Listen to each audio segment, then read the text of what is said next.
Well, greetings and salutations, everybody. Welcome to the best damn movie-related show on the planet Earth, the John Campea Show, coming to you from right here on my YouTube channel. I'm, of course, your host, John Campea. It's an awesome honor and privilege, as it is every day, to have you, my international friends, joining me as we gather around the virtual water cooler and talk about our favorite things in the world, movies and movie news and all that sorts of good things. My apologies for the late start time today. For those of you watching live, we're starting an hour earlier. That's because I literally just stepped foot off an airplane at 8 a.m., coming back from Las Vegas and the great annual CinemaCon. Of course, you guys saw that me and Robert were down there. And of course, speaking of Robert Meyer Burnett, look who's here, everybody. It's Robert Meyer Burnett. Well, good morning, John. You know, I got to say, I love your duds today. You got the Rebel flight cap on. It looks like you're servicing X-Wings this morning. This is my most prized possession.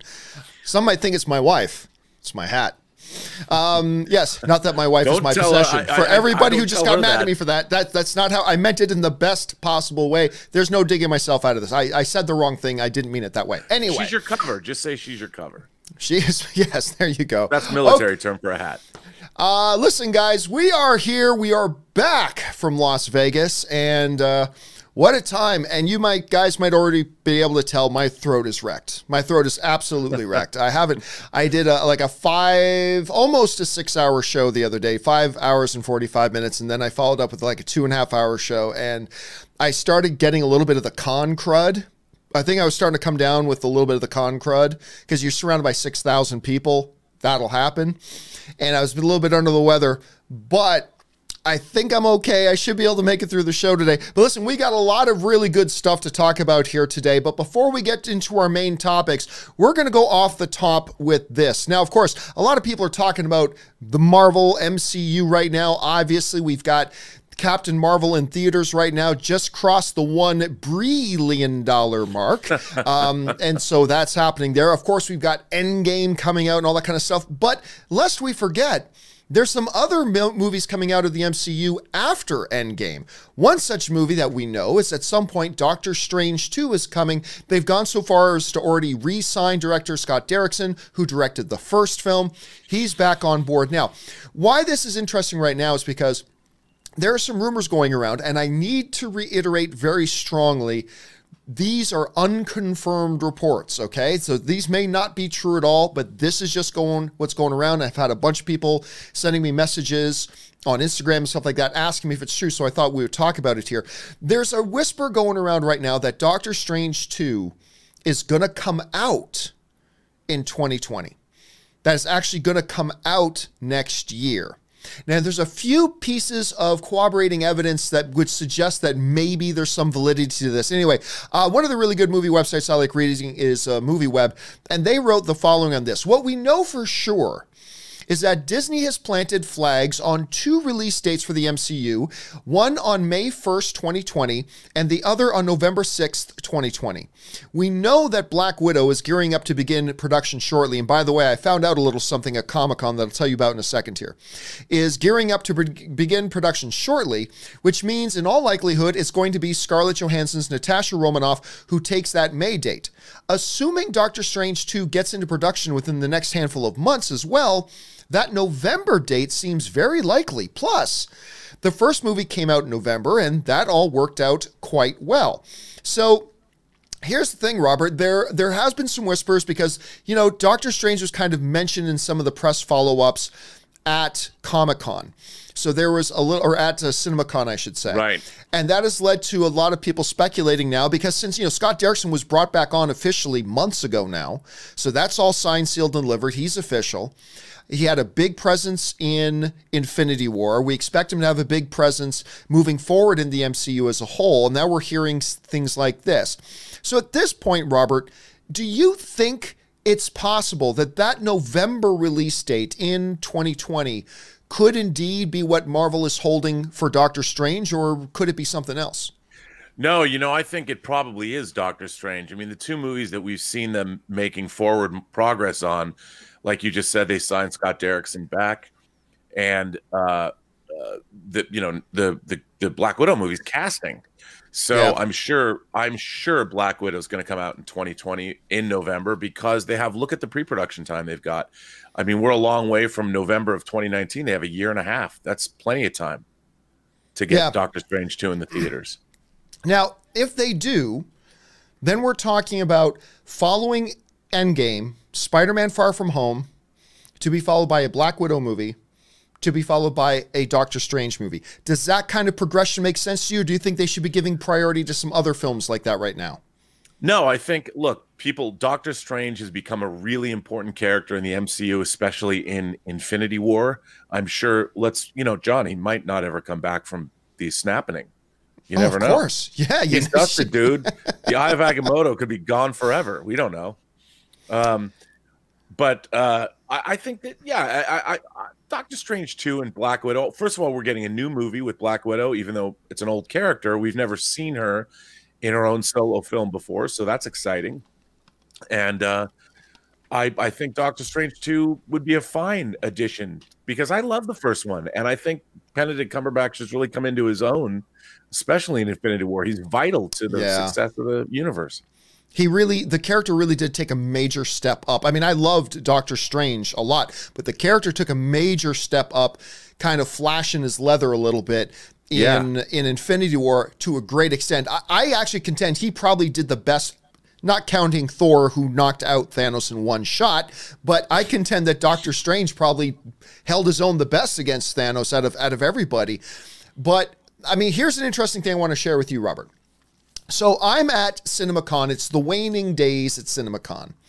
And I bumped in, look, all the studios are there, all the theater chains are there, all that kind of stuff is going on. And I bumped into somebody and we got chatting and they mentioned to me under the guise of, you didn't hear this from me, but apparently when we hear that, well, maybe a Black Widow movie could be shooting soon, it's actually sooner than you might think.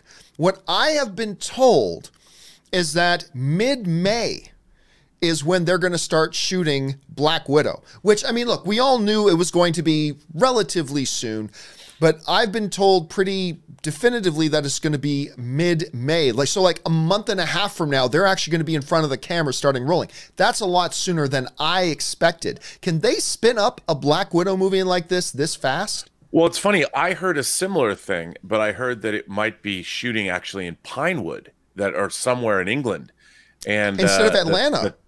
Yeah, well, that's the thing. Atlanta, what I would imagine was where they would be shooting as well. But because I would imagine a Black Widow movie would be more European, kind of like how they shot a few scenes of Infinity War in Scotland. Maybe they're starting there. I don't know. But I heard that they are beginning production in May somewhere.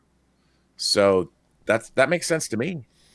Which does seem to kind of solidify the idea that May 2020 would be for Black Widow. I can't imagine that's going to be a super heavy visual effects intensive movie. So you could probably get something like that done in a year, no problem. Yeah, because I want it to be like a Bond film. They've done Bond-esque scenes in these movies. Like in Black Panther, they had that cool scene in South Korea, like the casino scene. And I would love to see the Black Widow movie be a total globe-trotting romp. They've done things. We've seen things happen in other countries in the MCU, but I want to see her go to fight like a real Bond movie, country to country to country, and maybe there's some megalomaniac with an undersea base like in Spy Who Loved Me. I don't know, but back to the Bourne meets Bond meets Fast and the Furious meets John Wick. That would be, I'm in, man. Yeah, you got to have some John Wick sensibilities in there, I think, when you do that. Wouldn't that be cool? That would be pretty cool. Exists in the MCU. Okay, that might be reaching a little too far. Cool. Of course it would be cool. Of course. Imagine if Captain America on the run, so he goes and checks into the Continental. I mean, that would be kind of fun. All right, listen, guys. Let's move on here to our main topics now. What are our main topics and how do we select them? Well, really that simple. You guys select our main topics by submitting them yourself by going over to www.thejohncampeashow.com/contact. When you get to that website, you'll see a form. Fill it on out, hit submit, and maybe you'll see your topic or question be one of our main issues here on the John Campea Show. With that down and out of the way, let's move on to the first email today. And the first email today comes to us from one of our Patreon supporters, Levinette Tokes, which, by the way, thank you so much for being a Patreon supporter. Saw the Joker trailer. I think that the concept behind the movie is flawed. Are we really supposed to be excited and cheering to see how an everyday nobody that seems to be likable turns into the most dangerous homicidal maniac ever? I mean, this story has to have a gruesome ending. Last time something like this was attempted, it was Anakin. It was the Anakin Vader transformation, and that didn't work out so well. I know that the Joker is popular, but we shouldn't be rooting for somebody to turn into him. Rob, the question being posed to us here is, look, isn't the whole underlying notion, is the underlying notion of the Joker movie a flawed one? Do audiences want to go and see a likable guy and have something terrible happen to him to the point that it's somebody and something we don't even like? We don't want to be cheering for bad things to happen to this guy. Is the underlying premise of this Joker movie, whose trailer was awesome, by the way, and we saw it early at when we were at CinemaCon, of course. That trailer's incredible. But is the underlying foundation and idea and concept of this Joker movie flawed, essentially? Well, I mean, what would be the flip side of that? The Joker is a homicidal maniac, and he had to come from somewhere. And I like the idea that it was society at large, that the Joker is a reflection of the crazy hypocrisy of everyday life.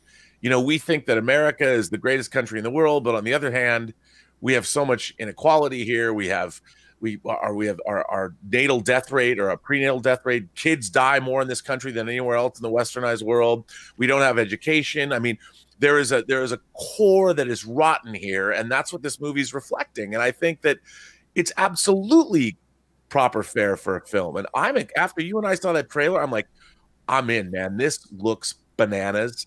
And the fact that one bad day, like we talked about, falling down, somebody gets pushed over the edge, becomes a homicidal maniac. Why not? Of course, it can't be a good story that the Joker, it wasn't sunshine and moonbeams that made him the Joker. Well, I mean, I think that's what they're getting at, is that should this even be a movie? Should we be looking at a movie at the fall of a character like this? And I will say one word. Shakespeare. This is a tragedy. Right. This story is a tragedy. It's an American tragedy. It's a core American tragedy. But some of the greatest literature, stories, and all that kind of stuff ever told are tragedies. This is a core classic storytelling motif that has resonated with people for hundreds of years. Like Shakespeare himself really leveraged the whole idea of the tragedy. And so when you look at a character like Joker, when you look at a character like Arthur Fleck, this is the tale of a tragic thing that happens to a tragic figure in the most tragic of ways. A guy who maybe was okay, maybe had some issues or problems, but who has constantly been destroyed and beaten down and afflicted by the world. Rob, you said something to that effect the other day. What was it again? Something you said, what was it? The world happened to him or something like that? Yeah, that's what happened. The world happened to him. And I think that, you know, we want to believe that when we as individuals, when we walk out into the daylight, into the world, that the world is going to be an inviting place, that the world is going to be the way we want it to be. It's exactly the opposite. The world is unforgiving. The world is indifferent to your suffering. And you need to go armored when you go into the world. You have to go armored psychically, emotionally, socially. You need to be ready for what the world is going to throw your way. And this is what happens when the world throws too much your way. And you don't have what you need to cope. And I love that idea. I mean, I love stories like that. And what does the Joker do as a product? He decides to make the world in his image. And his image, which is classic. Which is classic. Yeah, that's classic. And I love the way you put it to me the other day. I think you heard it somewhere else. But what you said to me the other day was, you know, the Joker that we've gotten in the other movies, whether say like it's the Tim Burton movies, is what happens. What happens to the Joker is the Joker gets dropped in a vat of acid. That's what happened to him. Right. And then you said to me, in this movie, it looks like the world happens to him. Yeah, because it's the world that changes him. Yeah, we had that great conversation. I said the Jack Napier version, the Jack Nicholson version, he was already a crime figure before he became the Joker.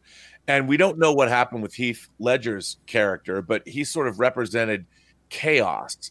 Right. But now we're going to see what happens to an everyman, probably a person who had a soul, a sweet soul, who was probably a nice person, really, but he had kind of a messed up childhood, a weird, I don't know what happened with his mom and all that stuff. But whatever happened, his soul was corrupted utterly by the world around him. And I think that's fascinating. I do too. And, getting back to the whole notion of, is this an appropriate story to tell and all that kind of stuff, the idea of the tragedy, and that's what I really get a sense from this. This is a falling down. This is the tragedy. Tragedies are great because on one hand, they are cautionary tales, right? On one hand, and cautionary tales are great, but tragedies also make for remarkable character studies. And that's the one thing we always heard from Joaquin Phoenix going into this, is that the thing that attracted him to this movie was it was a true 100% character study of this guy and what happens when you have that one too many bad day. And so not every movie or every story that we need to see needs to be an uplifting adventure. Sometimes they're tragedies. And this is, if nothing else, Joker is one of the great Swamp Thing, there's several others, but Joker is one of the great tragedies. And the way Phillips seems to be approaching this, the way Joaquin Phoenix seems to be approaching this, I saw this trailer, I just about lost my mind. I cannot wait for this. And it's not a matter of us cheering for him to fall down. Right. It's not that. It's not that we were cheering for the Titanic to hit the iceberg and sink. We weren't cheering for those thousands of people to die in the frozen water. No, but we wanted to see the story. We wanted to see how that unfolds. What led us to this point? What's the cautionary tale? And so, yeah, we're not going in there to cheer Joaquin getting his face beaten, to watch, Arthur Fleck get his face beaten in, to see him humbling himself, just spinning the signs to come try our stuff and then getting mugged and beaten and abused and loss after loss after loss. It's not that we're cheering that, but it's the story that's unfolding. And on that level, I think it's great. Agree with you more, but I think there's something else, and it speaks to sort of fandom, because I know that I grapple with this in my own life. I like the Joker. From the time I was a little kid, I've liked the Joker. I played with my Mego action figure, the Joker. I read comic books about the Joker. I watched Cesar Romero as the Clown Prince of Crime as the Joker.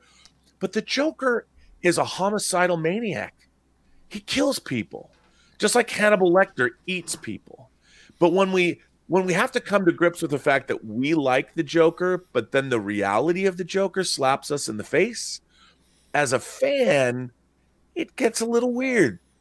Like, how do I like the Joker if he's Joaquin Phoenix's character, who's this tragic guy who I feel for, who starts killing people and becomes a crime boss?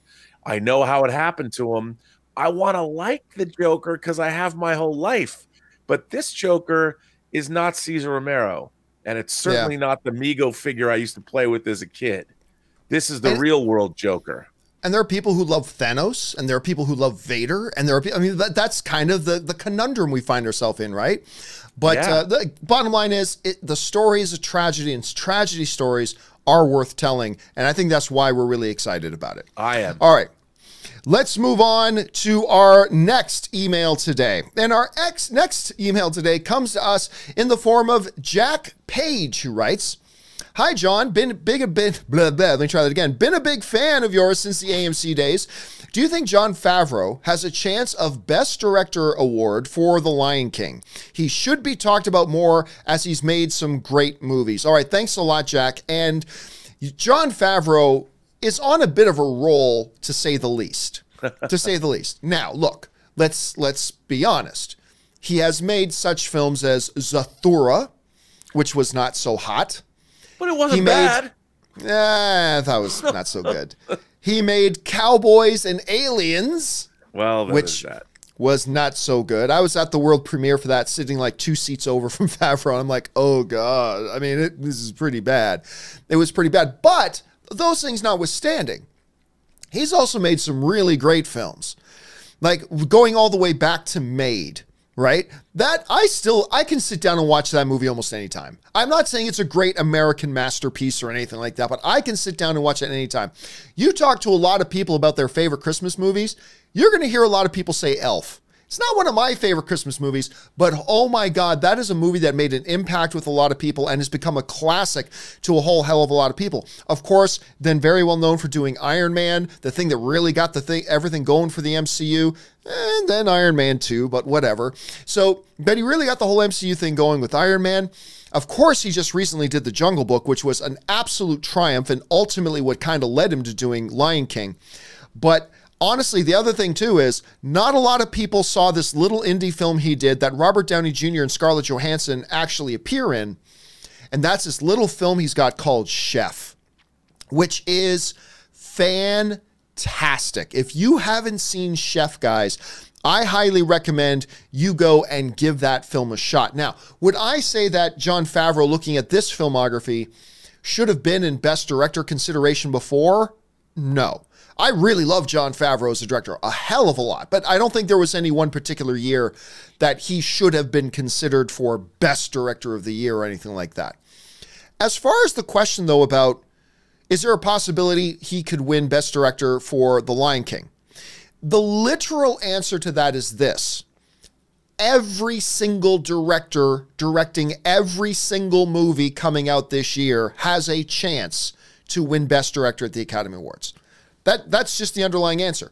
Every single director who is directing every single movie coming out this year has a chance at being nominated for Best Director. John Favreau is no exception. We can't go any deeper than that because I ain't seen the damn movie. I mean, Rob, you and I saw like a 5-minute clip of it at CinemaCon. Which brought us to tears. Oh, like literally tears in this guy's face right here. Tears were over 2 lions climbing up a rock, just casually climbing up a rock. And it nearly broke me. It was unbelievable. It was a religious experience watching that. I couldn't believe it. But the reality is it was a 5-minute clip. You show me the right 5-minute clip of The Phantom Menace and I would have thought we were about to get the greatest Star Wars movie ever made. If you showed me like 2.5 minutes of the pod race and 2.5 minutes of the Darth Maul fight, I think, oh my God, this thing's going to be the greatest thing ever.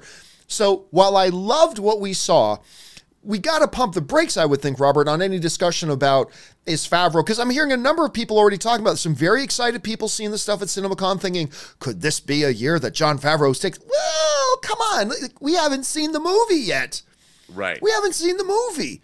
So does he have a chance? Yep. Same chance as everybody else does this year. Does he have a legitimate chance? We can't possibly say that until we see the movie. Guys, we've all seen lots of movies that looked like they were going to be awesome.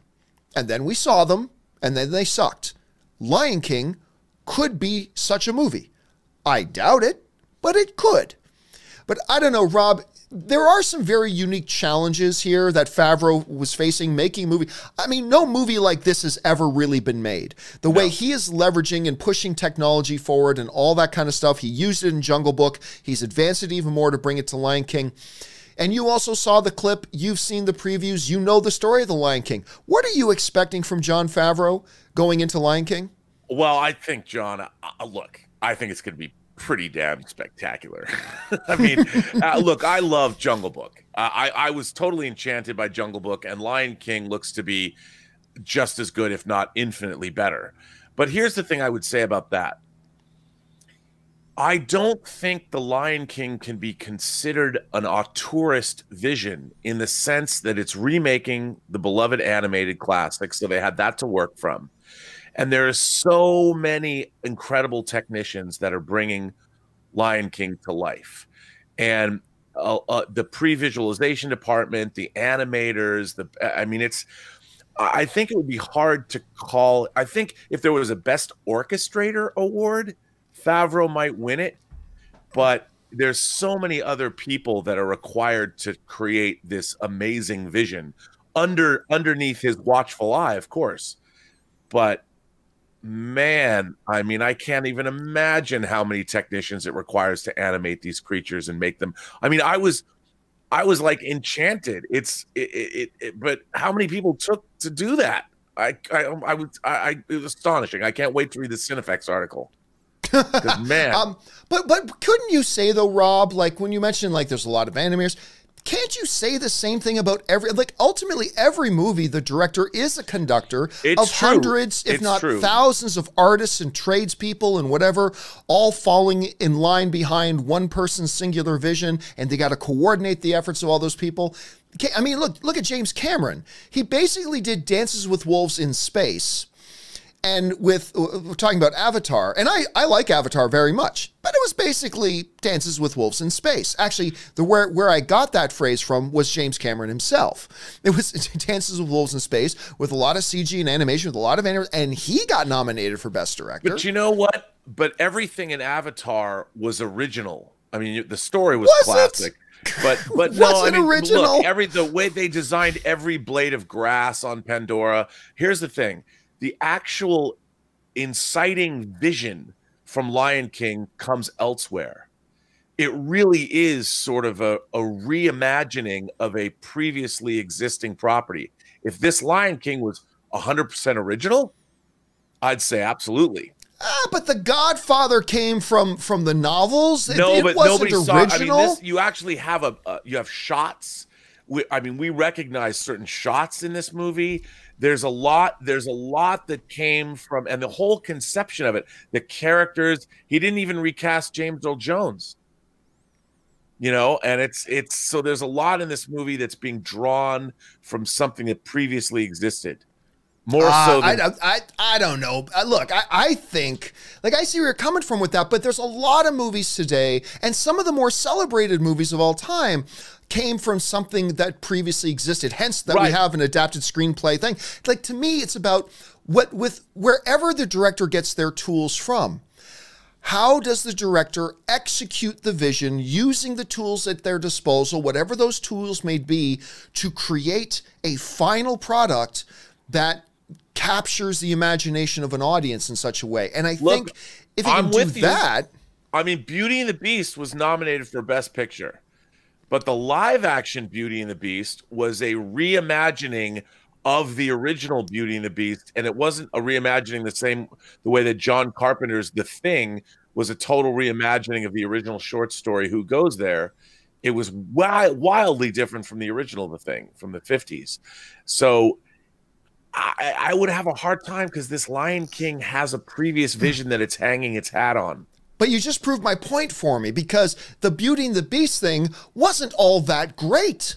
Despite the fact that it was based on, like, just because you're based on previous material doesn't mean you have a leg up or that your product is going to be great either. That Beauty and the Beast thing was drawing on some source material that got nominated for Best Picture, the first animated film in history to be nominated for Best Picture.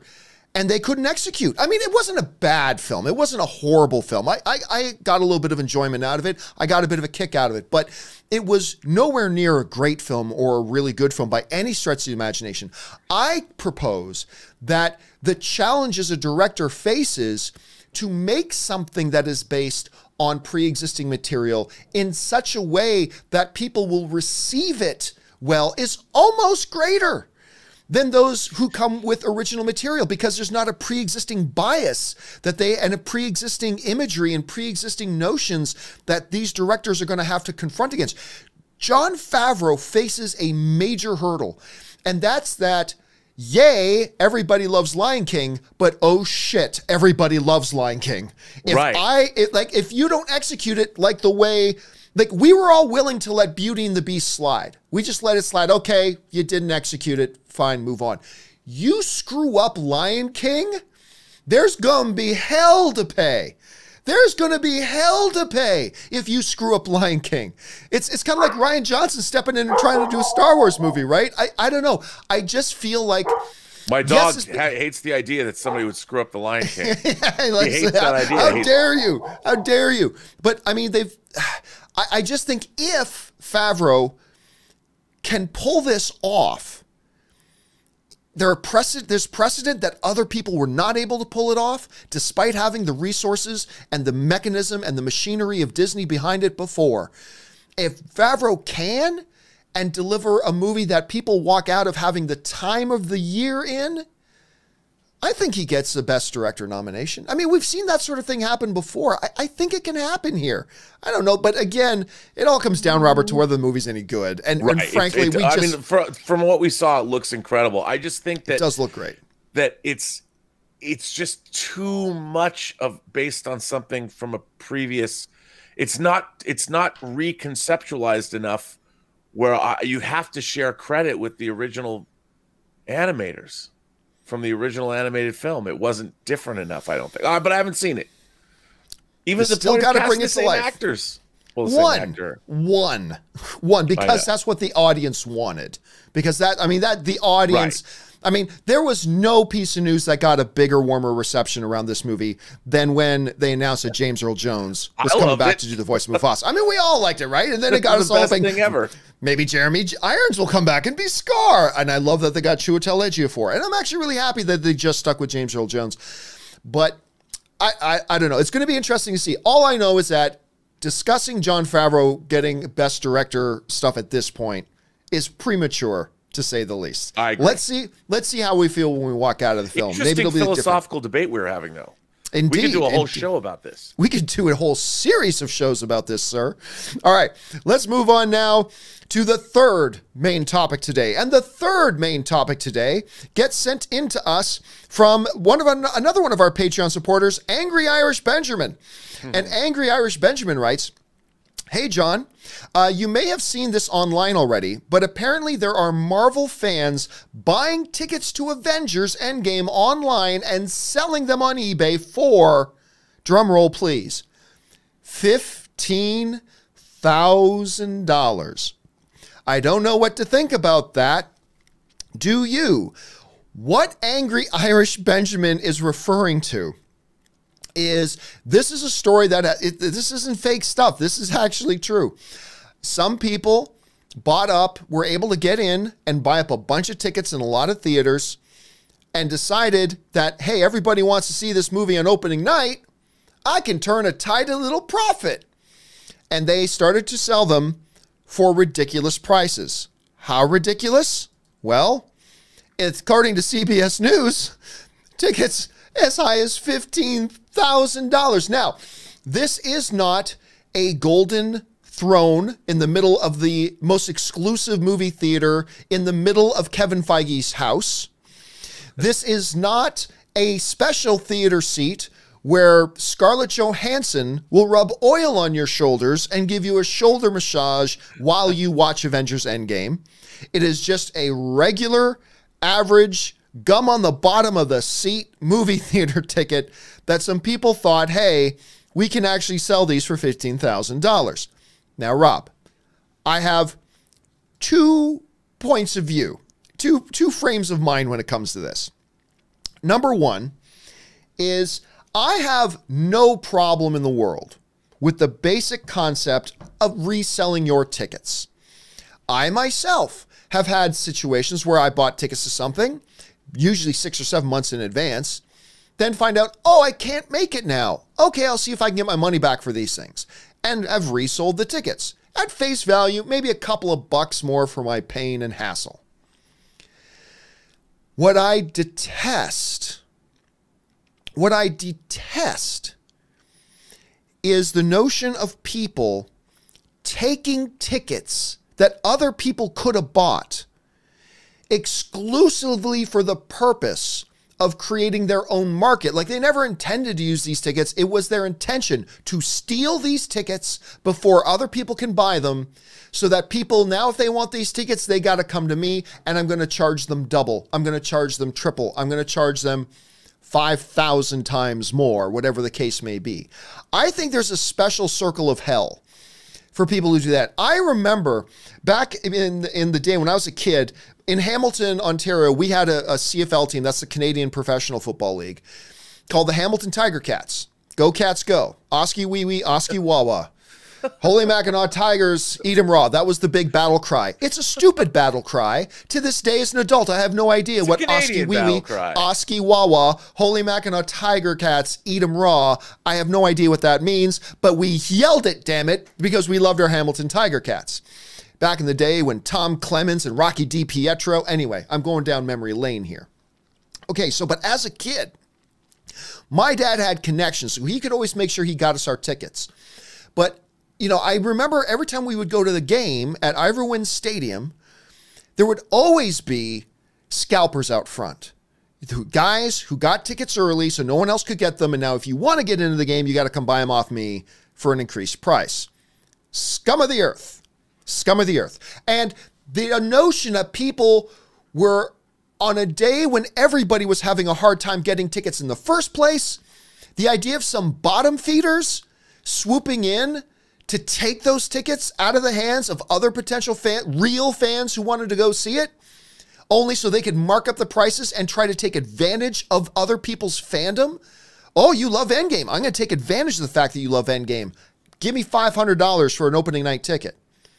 Now look, ain't nobody going to pay $15,000 for a movie ticket when they can wait 4 hours and go to a 2 a.m. screening instead. I mean, that's just ridiculous. But there are people who are spending $200, $300 to buy second level tickets, that's from Scalpers, to opening night first showing in their local theater. I mean, come on, guys. Wait a day. Drive 10 extra miles, go to a different thing. I don't know. I don't see any point of it.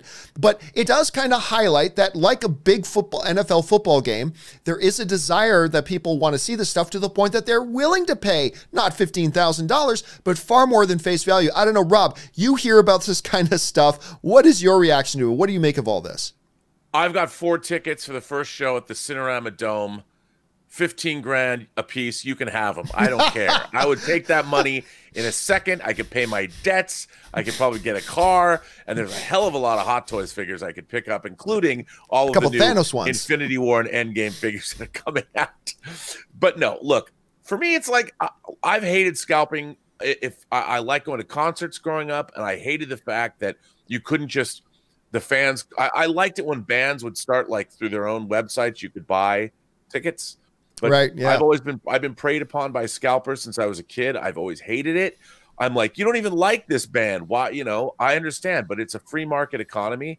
And frankly, some of the ticket companies are complicit, especially like Ticketmaster. It's not like they didn't know this was going on. But I agree with you philosophically. I think that why would anybody want to snatch? It's like taking candy from a baby. You don't take candy from fans. That's terrible. Those are the diehards. They deserve their tickets. However, 15 grand is a lot of money, and I'm perfectly willing to sell my tickets. Contact me, go through John, and if you want them, they're yours. 60 grand, and I'll give you all 4. Now, I have to admit too that I was doing a show live while trying to get my tickets for opening night for Endgame. Despite the fact that I'm going to see the movie twice before opening night, still, I want to be there opening night, damn it. I do too. I'm seeing it early too, and I like seeing the Marvel. Ever since the Avengers, which was like an event, I went and saw that publicly. I was surrounded by my friends, and people were so into it. It was so much fun. You feel that electric energy. It's like nothing else as far as movie going goes. And so I'll admit myself, if I started having problems, if I continued, I should say, having problems trying to book those tickets, and somebody came to me and said, now the tickets are about $23 a piece. If somebody were to come to me and say, hey, psst, kid, come over here, and I sneak into the shadows, you want some of these tickets? $50. You sound like Rocket. You sound like Rocket Raccoon. And like he would scalp tickets to kids. Rocket would totally be that scumbag. He would totally, and then offer me an eye. So Rocket Raccoon is hanging outside the AMC and says, I've got something here you may like. And I go in there and he opens his jacket pocket. How would you like some front row seats, or not front row because that'd be bad for the movie, but some middle back seats and blah, blah, blah. And they said $50 for the first showing of that Thursday in the AMC Prime Theater, $50 a ticket. I gotta say, yeah, to be a part of that, I will admit I'd probably take it. But the moment he says $100 a ticket, I'm like, I'm good. I can wait for 3 hours until an 11 p.m. show or until a midnight show. I'm good. I'm good for $100 a ticket because they got me and I want to buy 4 or 5 other tickets. I'm not spending $500. I'm not doing it. So I get the idea that there is a value attached to it. But this whole thing about somebody, number one, that you would think that somebody would actually buy a movie ticket in some random theater for $15,000 is just absolutely ludicrous. First of all, I would think that if somebody actually had the money to spend $15,000 on a movie ticket, they would already have the resources to have made sure that they had their own tickets. I mean, if you got that kind of disposable income, you've got people, you've got top men that are working for you that will make sure you have your in-game tickets. Top men. Yeah. They've got 16 high school kids working summer jobs just on their phones, constantly trying to buy the. You're absolutely right. Anybody could. Like, what is it? Veruca you just made the best point. Who was the rich person in Charlie and the Chocolate Factory who bought hundreds of thousands of boxes and had them over? Yep. Veruca Salt's dad, right? I want one, Daddy. I want a golden ticket. I want to see Endgame. You just made the absolute best argument out of the whole thing. So I don't know. Listen, let me ask you guys this. As ridiculous as this sounds, number one, what do you think about the notion of scalping? I'm not talking about legitimately, hey, I bought tickets to someone, now I can't go and I want to sell them. But what do you think about the notion of scalping in general? And how much, if you are somebody looking forward to Endgame, I'm curious, do me this favor, honestly, and be honest with yourself and with the film fan community. Jump down to the comment section and let me know, honestly, you were too late. You couldn't get opening night tickets, but you won them. You got offered tickets by Scalper. I'm curious to know, how much would you actually be willing to pay? Yeah. I'm coming out. I'm going to be clean here. I'm coming out. I'm bearing my soul. I would probably spend up to $50 a ticket.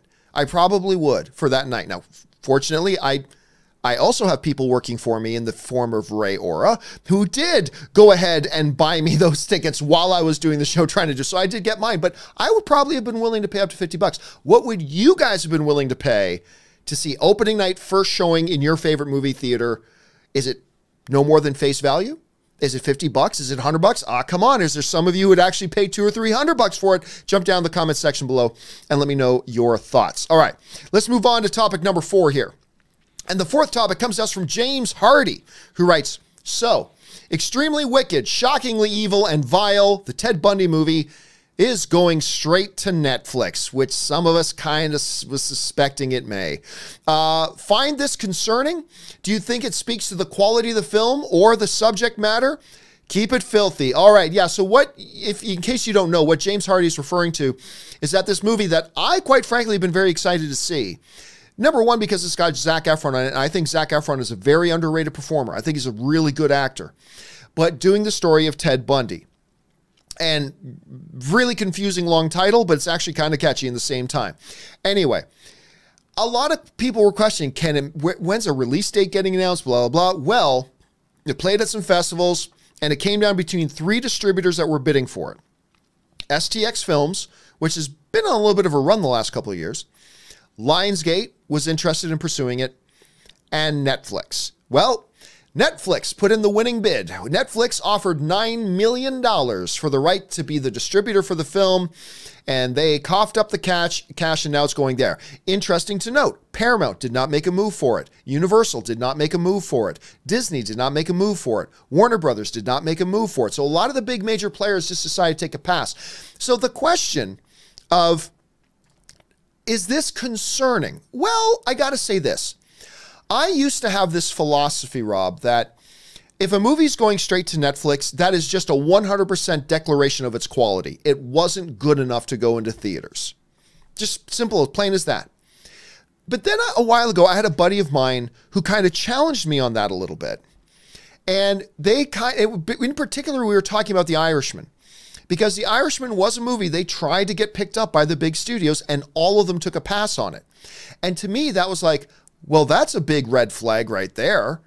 If they wanted it with the major studios and nobody wanted it, it's probably crap, right? It's probably crap.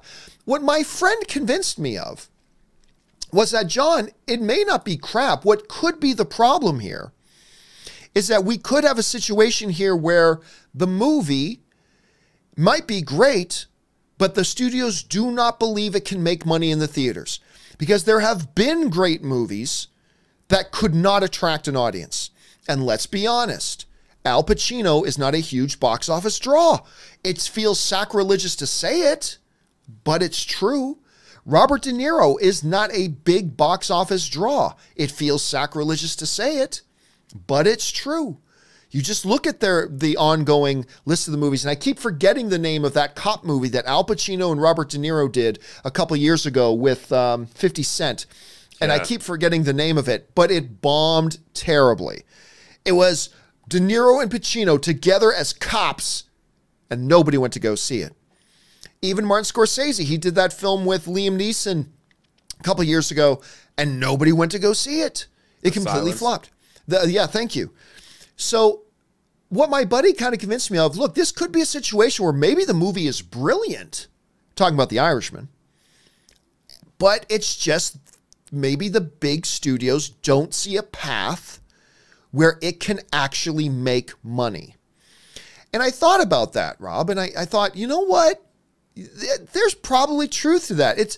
I'm sure there are some situations like the Cloverfield. What was it? Not God Particle. Cloverfield Paradox. Paradox. It was originally called the God Particle, and they changed it to Paradox. That was clearly a situation where the studio, Paramount, the studio, finally went, there's just no way to put lipstick on this pig. This movie sucks. We cannot put this thing in theaters, and they dumped it on Netflix. And I'm sure, and we've seen many movies go to Netflix that are absolutely brutally bad. And then you get Aroma, which I didn't like, but a lot of people absolutely loved Roma. Absolutely loved Roma. And that, I think, was a really good example of a movie that it wasn't about the quality. It was about the fact that, a foreign language film in black and white that's subtitled with no actors that the audience knows. Yeah, we're not going to get a big audience out to this. And they were probably right about that. And so it was a great movie that I didn't like, but everybody else loved it, so let's call it a great movie. That went to Netflix. Whether this Ted Bundy Extremely Wicked is a case of the former, a movie that's so bad that nobody really wanted to put up too much money to actually have it. None of the major studios tried to make a play for it. Or it could be a case of, hey, maybe the movie is great. They just don't see an avenue to which they can actually make money at the box office. Rob, you've seen the trailer for this thing. You know the details about it. You know, this director just put out the director of this movie put out that stunning docuseries that's on Netflix right now. So there's kind of a poetic rightness about this movie itself going there. But when you look at this movie, do you think this is more of a case of this is a red flag that maybe the quality's not so good? Or do you see this more of the flag that I just don't know that there was a way for this thing to make money? How do you see it? Well, I think you pretty much nailed it on the head, hit the nail on the head. What people have to realize is a movie like this is made on a low budget. And if a studio were to acquire it, a studio is going to put a movie in 2,500 theaters or 4,000 theaters. That's what the major studios are doing, which requires, in addition to the $9 million, say, acquisition fee, they're going to have to spend another $25 million selling this movie. And then marketing, No, if not more. And the fact is, this movie could be great, but the idea of a serial killer movie, the idea of Ted Bundy appeals more to the same people that are watching the assassination of Gianni Versace in American Crime Story, you know, on TV. The fact is, this story is better suited now to venues like Netflix, rather, as much as I love the theatrical experience, movie-going now has simply become different than it was 20 years ago. And look, the movies that I love from the 60s, one of my favorite directors is Michelangelo Antonioni and his Ennui trilogy, L'Avventura, La Notte, and The Eclipse. Nobody would go see those movies today. They're some of my favorite movies of all time. He's one of the greatest directors who ever lived. But nobody would go see those movies in a theater. and they just wouldn't. In the 60s, they were considered art house fare. They were part of the cultural conversation. Today, I defy anybody under 25 to watch any of those beloved Antonioni. I love Antonioni, but I defy you to watch L'Avventura. Show it to a film class. It'll put everybody to sleep. Now, I'm not saying that's what this movie is, but times change. And Netflix, what this allows Netflix, what it allows the filmmakers to do is sell this movie, make a profit, and they don't have to worry about the box office. They don't have to worry about it failing at the box office because it doesn't make any money. That's a risk that all filmmakers, especially independent filmmakers, must take these days. Unless you're a Blumhouse and you have Universal releasing your $5 million movies like they did with, say, Get Out, then you're stuck. You're never going to get that movie in theaters. And if it does go into theaters, it'll play for like 4 days and it'll be considered a failure. They sell it to Netflix. It's a success. The investors make money. The actors get to have their movie on 24/7.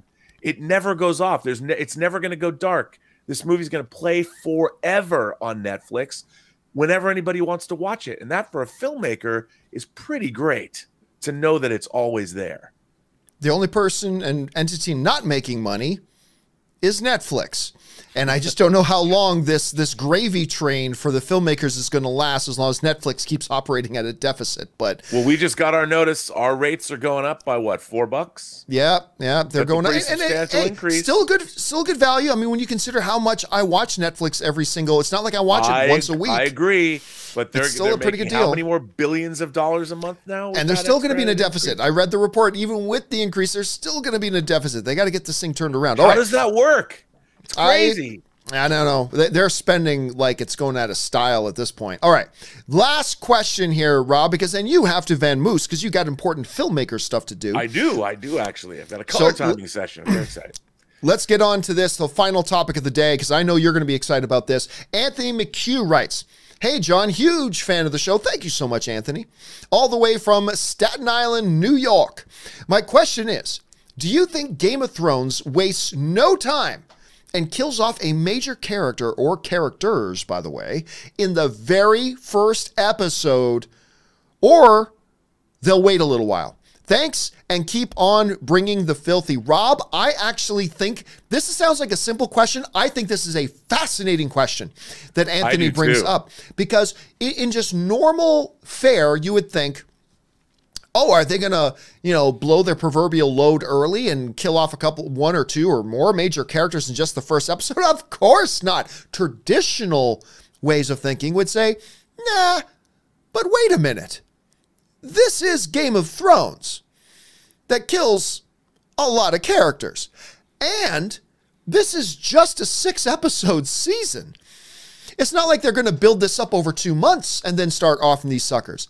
I'll tell you what right now, Rob, I think fools die in the very first. I think Anthony is correct. I think we're going to see major death, either 1, 2, or 3 in the very first episode. I think they're going to come out and just explode onto the scene with the very first episode and get everybody buzzing and everybody talking and social media losing their minds like, can you believe that Tyrion got killed? I don't know if it's going to be Tyrion or not. I doubt it's going to be Tyrion. I kind of think he's going to end up on the throne, but he could die first episode in. I think they're going to do it. Rob, you are a much harder core Game of Thrones fan than I.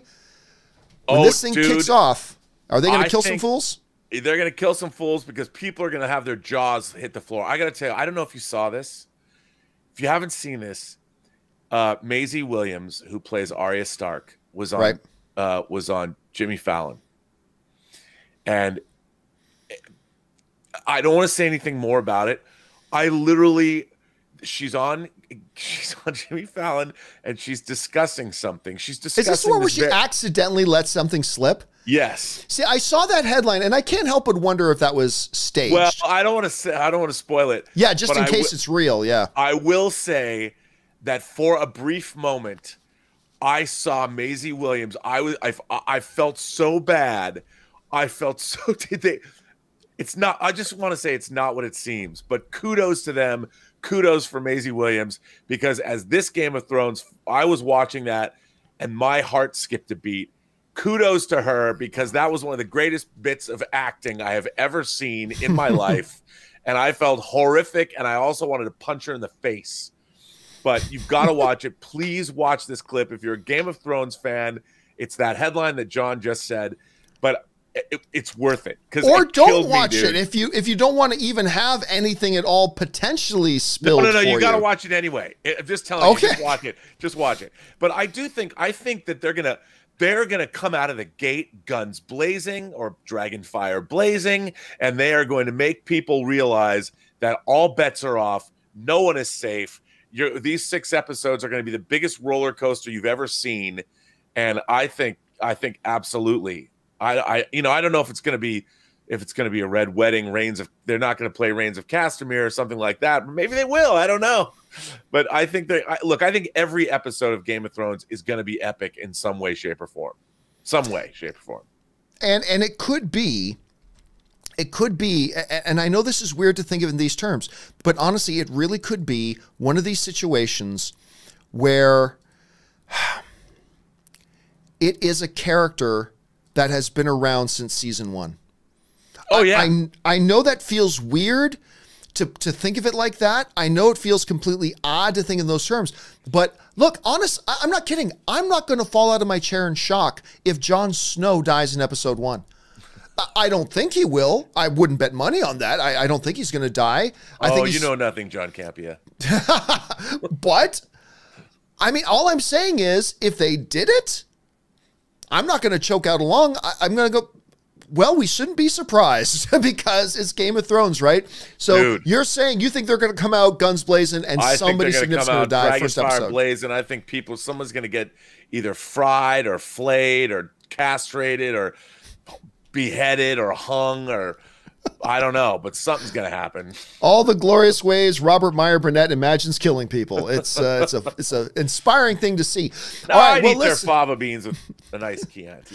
Well, listen, guys, that will do it for our main topics today. And Robert, because we started the show a little bit late today, again, because of my travel this morning, Rob actually has to split now before we do the live questions. So, Rob, man, thanks a lot for being here and being a part of this today. And we'll look forward to having you back on the show on Monday morning. And John, I didn't get to thank you in person. I did it on my show yesterday, but I just want to thank you for the opportunity of going to CinemaCon and making that possible and getting me credentials so I could go into these great events. And it was a lot of fun, and it was just an added perk to be on the show with you to do that. And I think we should do more road trips. So I wanted to thank you for that experience. Vegas was great.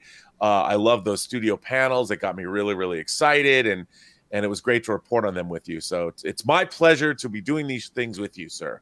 And it was awesome having you there. I think it just made doing the videos there a lot more fun, and even just hitting Vegas afterwards and going out for dinner and things. It was just a good time. And by the way, just a quick thank you to the great people at Caesars Entertainment for they own like half the hotels in Vegas, including Caesars Palace, where CinemaCon was held, and where they put us up. And a special thank you to Caesars Palace for being so hospitable to me once again and giving us our rooms for the thing. So guys, when you go to Vegas, stay at a Caesars hotel. They are always great to you. Anyway, Rob, thanks for being here.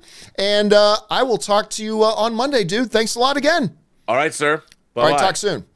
All right, guys, listen, with that all stuff down and out of the way, we are now going to move on and take live questions. But before we do, I'm going to do a little plug here for something now. Some of you may have seen this already, some of you may not, but I just put up our podcast, which is called Best Movie, Worst Movie. That's me, Robert Meyer Burnett, and of course, Cody Miller.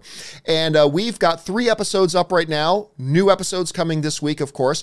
And a lot of people have asked, John, I'd love to check it out, but I don't use podcasting yet. Can you put it up on YouTube for now? So I actually put Best Movie, Worst Movie up on YouTube so you guys can check it out. And hopefully, if you like it, download a podcast app, find Best Movie, Worst Movie, subscribe, rate, and comment on it, and all that kind of stuff. So while I go and refresh my drink, because my throat is still kind of wrecked, before we go on with the live questions, I'm going to play that little clip again. A little clip from our podcast, Best Movie, Worst Movie. I'll be back in 2 minutes, and we'll get to the live questions. Guys, I'll be right back. It kind of took me by surprise. I think it incorporated heart, it incorporated love, and there's just example after example of all those little intricate scenes with each character. And my biggest reason for loving it is because it's about a team.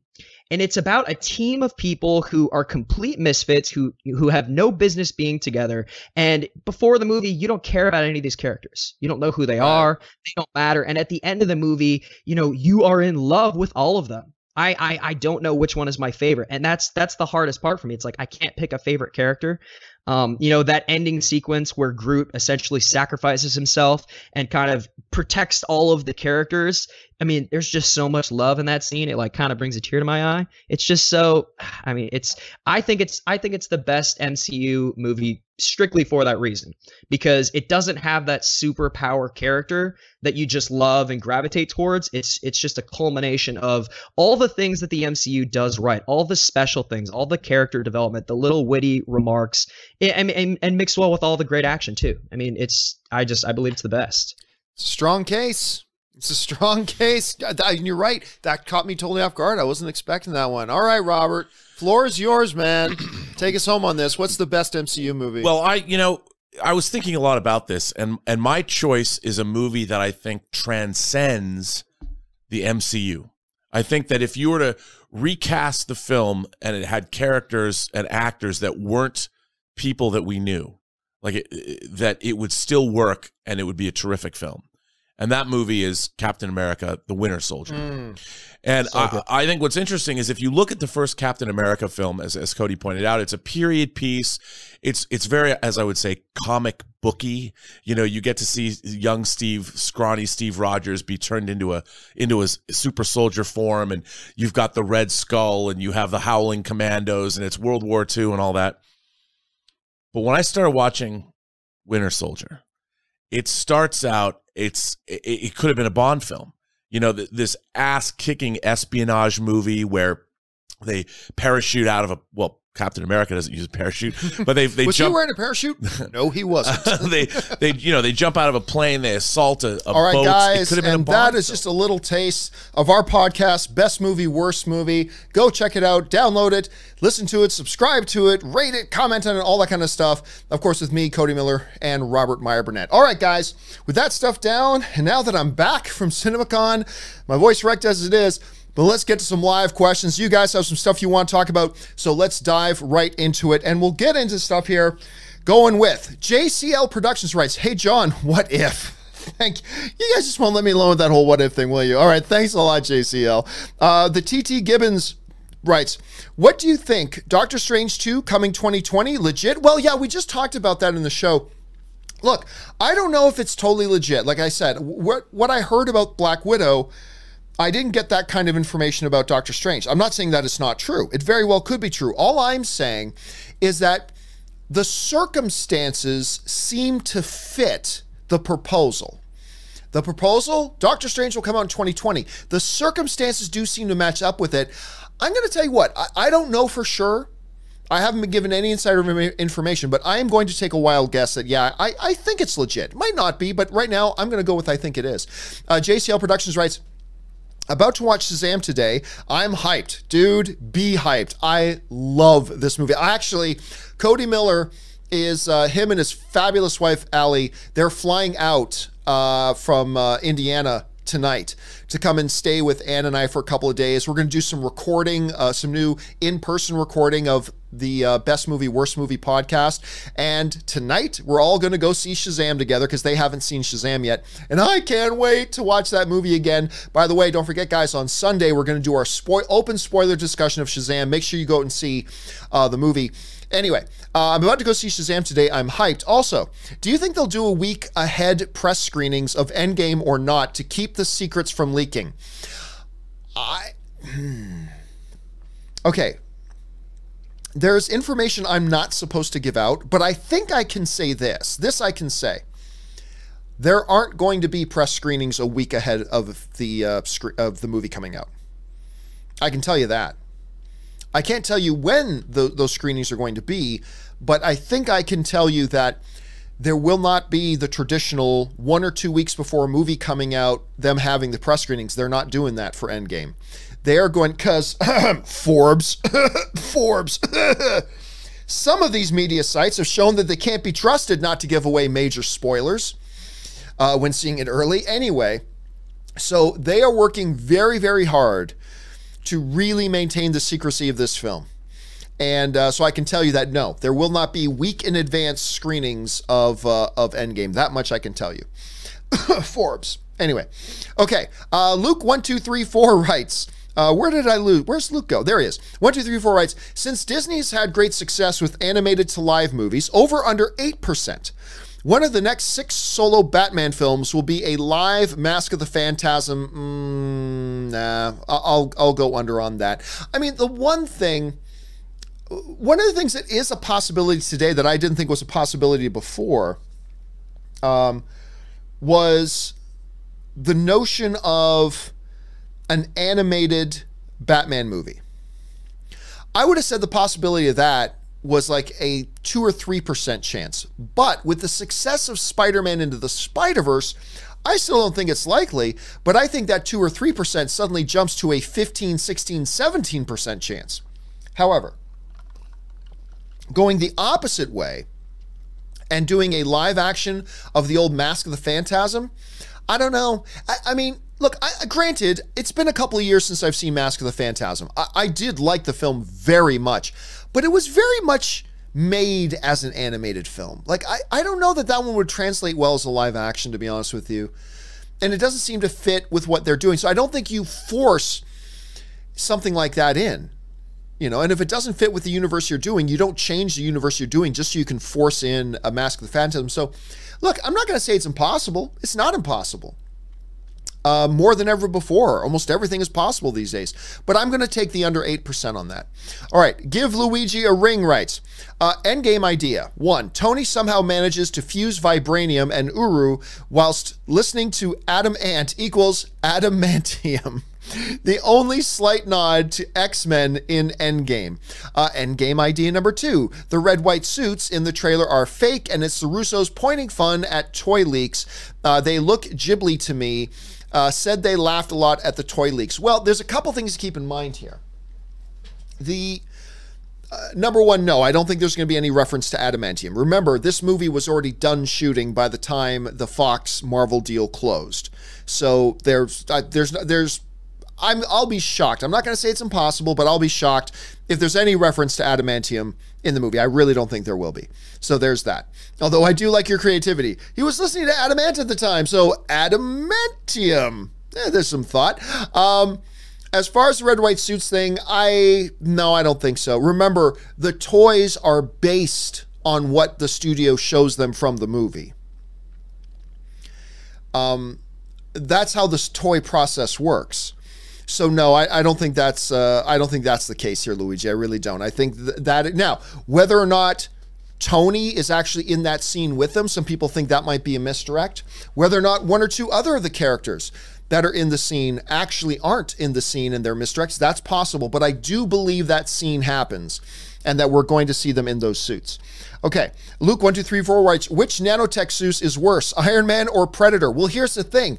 Predator, the presupposition of the Predator stuff is that it's based on alien technology. You are setting the framework that these are aliens with advanced technologies who are centuries ahead of us and they've figured something out, blah, blah, blah.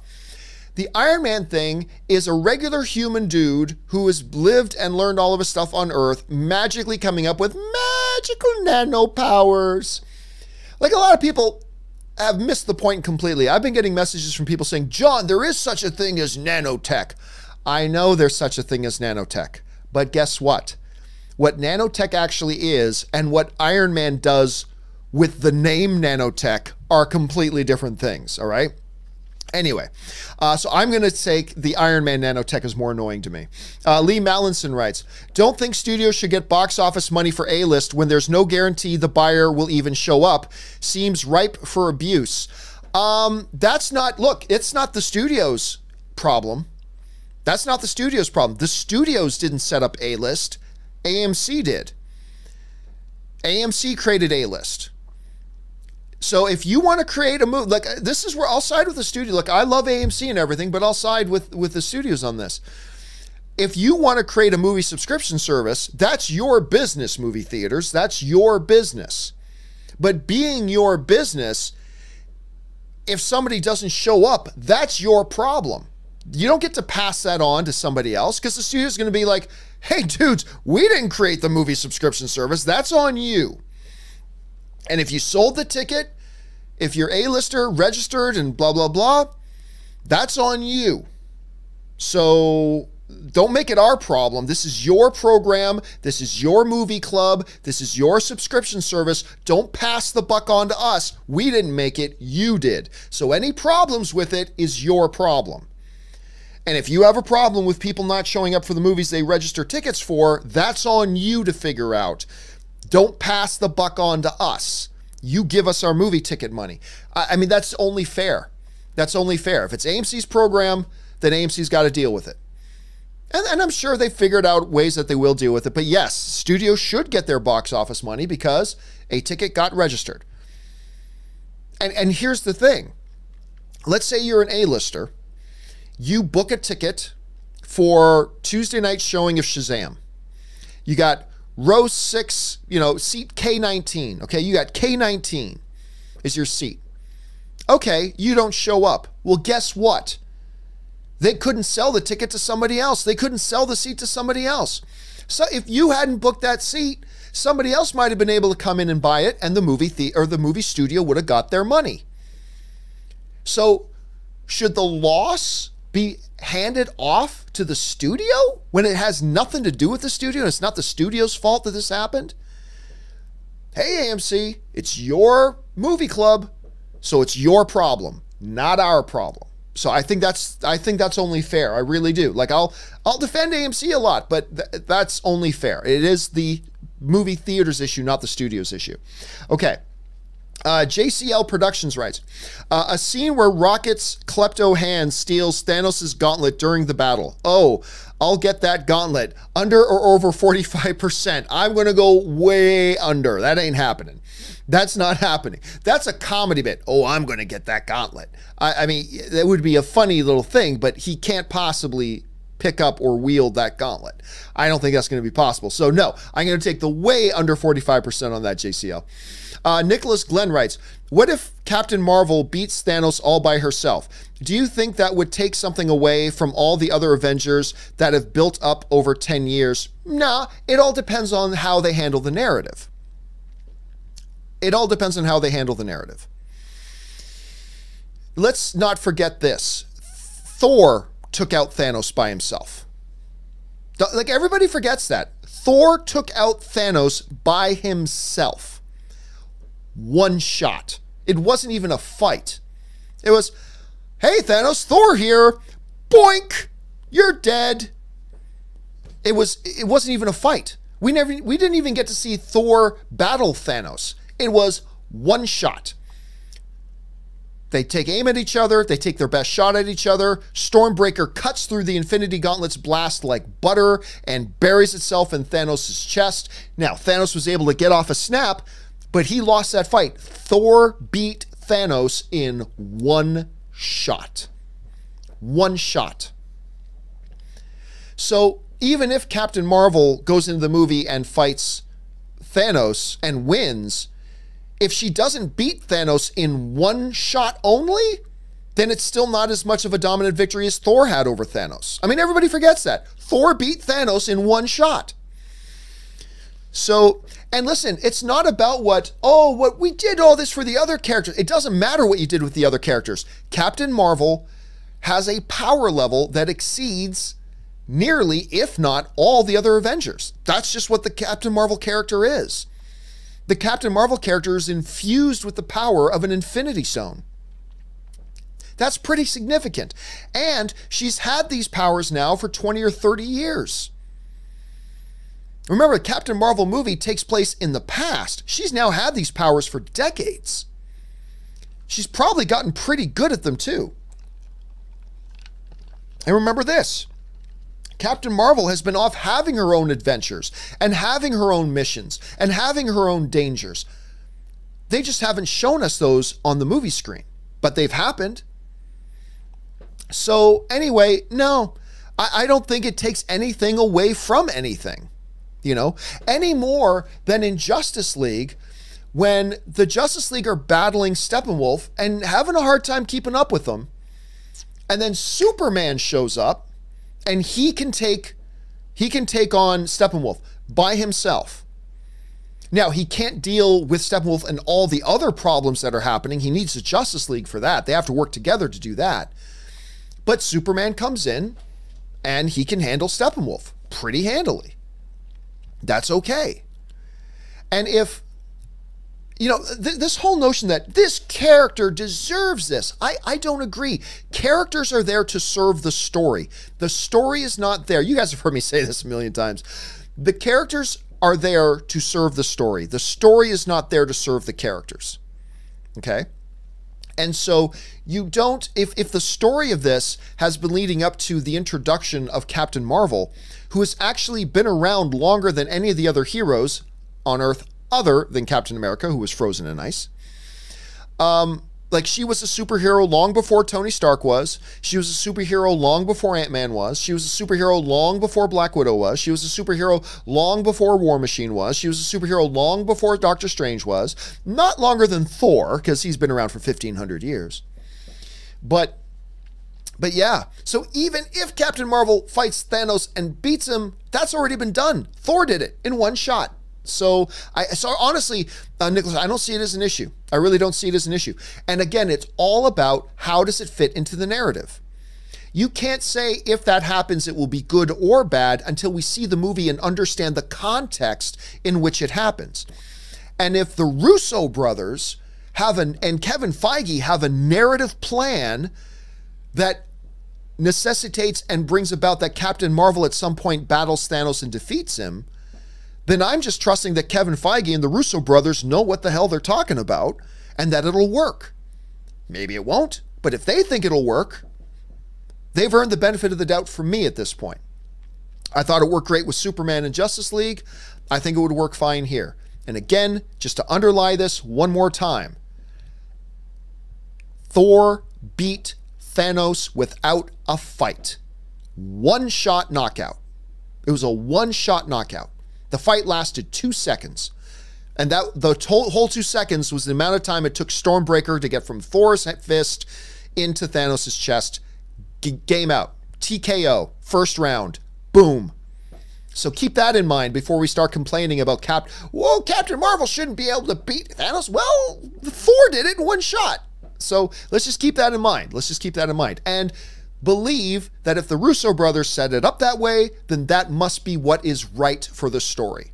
Unless we all suddenly think we know better than the Russo brothers and Kevin Feige do. Sometimes maybe we do.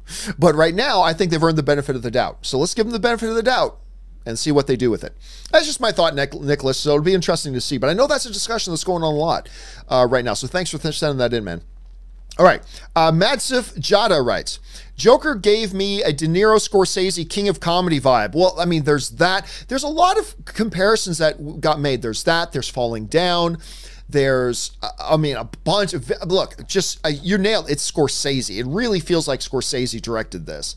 And we know he was on early as a producer, but it really does have a Scorsese feel. I think you're totally right about that. I'm Upset writes, over under 5%, Condor Man defeats Thanos at the end of Endgame. Just kidding. Condor Man. And for you guys who haven't seen The Great Condor Man, at least jump on YouTube and see the trailer if you want to see something truly awful. All right, thanks for that. I'm Upset. Jinyu Hichi writes, found the time to see Shazam last night. Awesome. Oh, man, I'm so glad you had a chance to go see that. Guys, I know I have been driveling like an idiot over Shazam for the past 2 weeks, but believe the hype. It's not the best movie of the year. I'm not saying that, but oh my God, it's just so enjoyable. It's just so purely enjoyable. You'll walk out with a big smile on your face having had a good time. And I had a great time watching this movie. I'm so glad the day is finally here that I get to go and watch it again. Rob and I were supposed to go see it yesterday, but I was under the weather, so I couldn't do it. But I can't wait to see it again tonight, man. Oh my God, I can't wait to see it. Guys, see Shazam, such a good movie. Damn it. All right. Jinyu Hichi follows up with over under 30%. Captain America's shield gets broken in Endgame. That seems to be, look, being a vibranium shield, that seems to be their big visual motif of, look how evil the threat they're fighting is. The shield gets broken. I feel like they've played that card, but you know what? I'm going to take the over 30 that they do it again in this one. Maybe not 70%, but I'll take the over on 30.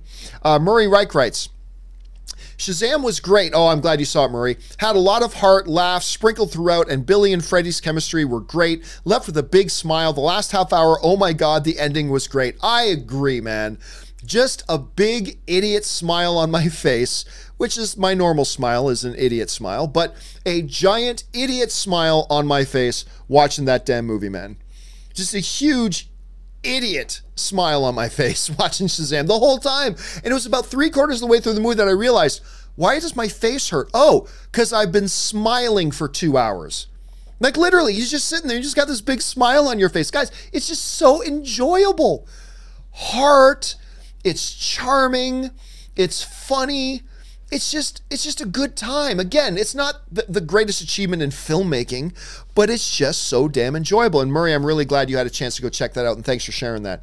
All right, Murray follows up with, I've got to admit, it was pretty darn hilarious watching you during the 5-hour show, bantering about AMC app, and you keep loading it. I know. So for those of you who missed it, the other day from CinemaCon in Las Vegas, I ended up doing, well, there were just enough super chat questions came in that it went on. And I really wanted, look, I'll tell you guys right now, I'm behind on I have some super chat questions that need some catching up on from last Friday and last Saturday. And you know me, I like to get those questions made up that day. Like if I don't get to all the questions on a Friday, I try to do a companion video that Friday. The problem was, I was so busy trying to get everything wrapped up and be out the door to CinemaCon, and then I was at CinemaCon in Vegas all week. I am a week behind. And guys, believe me when I tell you, not only do I feel bad about that, I am embarrassed by that. Because you guys, you send in these super chat questions, which, number one, gives us really fun content to talk about. But you are supporting this channel when you do that. You support this channel when you do that. And for fuck's sakes, you guys deserve to get your questions answered as soon as bloody possible. And it is simply unacceptable for me to go 3 or 4 days, let alone a week, being behind and not getting those questions answered. Anyway, I say all that to say this, that when I was at CinemaCon, knowing that I still have a full docket of companion video questions that need to get caught up on, I remember thinking to myself, as we were doing this show and it was getting into the 3rd hour and then 3.5 hours and it was going and going, I just remember thinking to myself, I will be damned if I don't, every one of these people deserve to have these questions answered right now. So I will be damned if I don't get around to them right now. And I just decided in my head, I'm going to keep going. My throat was dying. I was in physical pain. I was trying to get my damn Endgame tickets at the same time on my phone. I'm just like constantly, damn you AMC, curse your bloody app to hell. Like I was like really mad at them and everything like that and trying to get all set. But I just remember in my head, I was like, hell no, I am not stopping this show. I don't care how much it hurts. I don't care how long it goes. We are not stopping the show until I get all these questions answered because everybody deserves to have them answered and I'm already behind. And I'll be straight up honest with you guys. I know I'm not going to be able to get the companion video done today. You guys can probably tell my voice is still wrecked. My throat is still pretty wrecked. And I was a little bit under the weather yesterday and a little bit still today. And I've got Cody Miller flying in tonight and all this kind of stuff. And I've got many things I have to do here. So I'm not going to get that companion video for last Fridays and Saturdays done today. And I'm not going to get it done tomorrow because Cody and Allie are going to be here and we're recording all day the Best Movie, Worst Movie podcast. We're recording like 6 episodes tomorrow. I'm hoping Sunday I'll be able to get around to doing the companion video to get it all cut up. But anyway, that's why that show went 5 hours and 45 minutes. Because I was just like, hell or high water, I am answering all the damn questions that get sent in today. Because people deserve it and I'm already behind. And I refuse to add more to that list while I'm at CinemaCon. So anyway, that's where I was at. The funny thing is I just said all that and I know we're going to have leftover questions today that I'm going to have to put off because I'm just not going to be able to do it. But I'm going to try my best. Anyway, thanks for the question, Murray. All right, Zachary Buckler writes, If you got emotional during that Lion King scene, it'll be freaky. I'll be a freaking mess. Lion King was the first movie I ever saw in theaters at 3 years old. Hashtag man tears. I'm telling you what, dude, I was ready to cry like a sobbing little baby.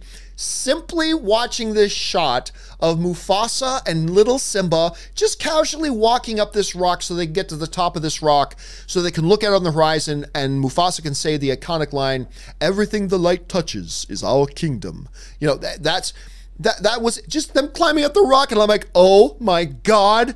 I'm looking at what looks like live action. It wasn't live action, it's animated. But and I'm just like, I felt, all of a sudden I realized, why are my eyes wet? Who's putting water in my eyes? Why are my eyes wet? There's so much water in my eyes. And I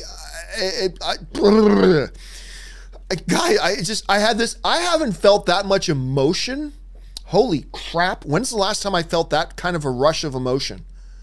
Like watching a movie screen. Hell, I honestly don't know. I don't know when the last time I felt that emotional watching a clip from a movie. I was just ready to break down like a baby. There's going to be a lot of man tears, dude. I think there's going to be a lot of man tears going into that movie, Zachary. All right. DC Patience writes, you got me excited for Lion King and Aladdin. See, the Aladdin was the other thing that they showed the full, I believe it was the full scene of Genie singing, "You Ain't Never Had a Friend Like Me." And if you guys have been watching me, you guys know I have been a little apprehensive about this movie. You know, I feel like they've been hiding a lot of stuff. The fact that they put out the first 2 trailers without giving us a single line from the main characters. The fact that that trailer, I know a lot of you liked the last trailer, but I was not blown away by that last trailer. I thought the last trailer was meh at best. So I know a lot of us have been feeling a little bit skeptical of Aladdin. And maybe the movie will be terrible, but I will say this. Rob and I at CinemaCon sat in that theater and watched this full "You Ain't Never Had a Friend Like Me" scene. And it ended and we looked at each other and we were like, that wasn't bad. That was pretty good. And it's kind of changed my outlook on the movie. So anyway, I got a little bit excited for it too. We'll see. The movie might still be a mess. I don't know, but we'll see. Cameron W. writes, marketing for Endgame doesn't need to reach everyone. Infinity War did, so everyone will see Endgame. Not true. I disagree that they're targeting only sweaty fans. It's calculated. No, they are. Finally, Rob has broken down and agreed with me about that.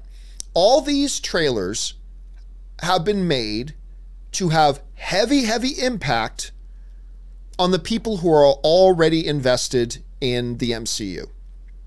And that's a hell of a lot of people, Cameron. That is a hell of a lot of people. Infinity War understood there's still lots of market to get. But you know, to say, okay, here's a great example of this, Cameron. Here's a great example of this. Marketing for Endgame doesn't need to reach everyone. Infinity War did. I can tell you right now that's not true, and here's why. So being in Vegas, when it would be like 10 o'clock at night and I've done everything, had all my meetings, whatever, I'd go down and play a couple hours of poker. Go down to the Caesar Palace poker room, sit down with a bunch of people from around the world to come to Vegas, you know, to have a good time. And we're sitting around tables. I love sitting around a poker table with a bunch of strangers and meeting people and talking. It's a great time. But at every table I was at, I always asked the question, hey, so any of you guys check out that trailer for Endgame? One out of the 4 or 5 tables I was at, one guy said, yeah, man, can't wait to see that. Nobody else. I'm not exaggerating. I'm not using hyperbole. None of that. I sat at 4 or 5 different tables with people from around the country and in some cases from around the world. And only one guy out of the 27, 28 people that I conversed with and met, only one of them was planning on seeing Avengers Endgame. Now, that's not to say, oh my God, that means nobody's going to go see Endgame. Of course they are. This thing's going to be record-setting. It's going to be crazy big. It's going to be ridiculously big. It is going to be one of the biggest films of all time. Of that, there is no doubt. But what those conversations anecdotally kind of prove is that there are a hell of a lot of people in our culture and society who do not care about the MCU. Now, I've had some people make the lame argument to me, well, if they don't care about it by now, they never will. Not true. Because there were a hell of a lot of people who weren't into the MCU before Infinity War, and the marketing for Infinity War got them interested. And there was still a lot more to be had. And I think they could have reached some of those people. But I think Disney made a creative decision to go, you know what? This movie's already going to make all the money in the world. It's going to make all the money in the world already. Yes, maybe we could make an extra $200 million. Maybe we could make an extra $300 million overall if we put out some big high power ad campaigns and blah, blah, blah to reach even more new people to bring into the MCU fold like Infinity War did. But we're already going to make all the money in the world. So maybe we change tactics. Maybe we take this huge group of people around the world that are already invested in our MCU over the last 10 years and over the last 22 films. Maybe we just really energize and throw the marketing to them and keep everything else under wraps. And still probably make $2.2 billion at the box office, $2.3 billion at the box office, whatever. We're still going to make an ass load of money. And maybe we just go that way for this film. For this movie, maybe we just go that way. And I think that was a creative decision that they made. But this notion, I got to wholeheartedly disagree with my brother to say that marketing for Endgame doesn't need to reach everyone. Infinity War did. No, it did not. And the fact that I sat down with 27 plus random strangers and only one of them was interested in seeing Endgame, again, that's only anecdotal, but even anecdotally, it kind of says something. There are more people to reach. There are more people to bring in the fold. Can I get an amen? It's time to evangelize these people and bring them into the glorious gospel truth of Kevin Feige's wonderful MCU. Can I get an amen? There's still more to be reached, brothers and sisters. There are still more sheep who need to be brought into the flock. Yeah, I'm getting my preacher going on me. There are more people to be brought in, Cameron. There's a hell of a lot more people. We've got to burst out of our own little bubbles. Well, I am into it, and everybody I know is into it. That means everybody's into it. No, there's still a ton of people out there who've not been brought into the MCU yet. Infinity War did the Lord's work, my friend, by giving an ad campaign that brought in new people. Endgame didn't. But I'm thinking that was on purpose. I think they just creatively decided to go in a different direction and created ads that energized you and me as the existing MCU fan base and got us excited, feverishly excited for this movie. And they were just like, and that's good enough. I think Bob Iger just went, you know what? Yeah, take a different approach. Alan Horn probably said, yeah, for this time, let's say that's good enough. Let's go out and get those people who are on board, who have made our film franchise what it is over the last 10 years, and let's just target them and keep everything else under wraps. And we'll let Spider-Man Far From Home bring in some new audiences. We'll let Black Widow bring in some new audiences. We'll let Doctor Strange 2 bring in some new audiences. We'll let the Eternals bring in some new audiences. For now, let's just go hardcore to the MCU fan. The fans who are going to make this movie incredibly successful. So anyway, that's just kind of the way I see it, at any rate, Cameron. Anyway, thanks for writing that in, man. All right, Murray Reich writes, Leafs versus Bruins, who you got? Last year, I told everybody Bruins are going to win that series, and they did. This year, I think it's the Leafs' year. Leafs aren't going to win the Stanley Cup. Leafs are not going to win the Stanley Cup. But I think the Leafs are going to win this series. I think the Leafs win this game. Peter Tennant writes, John, have you watched the sci-fi show Eureka? One of my favorite shows with characters and plots. Only problem is the pilot, which is too long. Check it out. I have never even heard of Eureka. So no, I have not. As a matter of fact, I will open an eye for it, and I'll see if I can find that one, Peter. Thanks for putting it on my radar. Let's see. Chan Drasekara writes, Belated happy birthday, Robert Downey Jr., greatest of all time.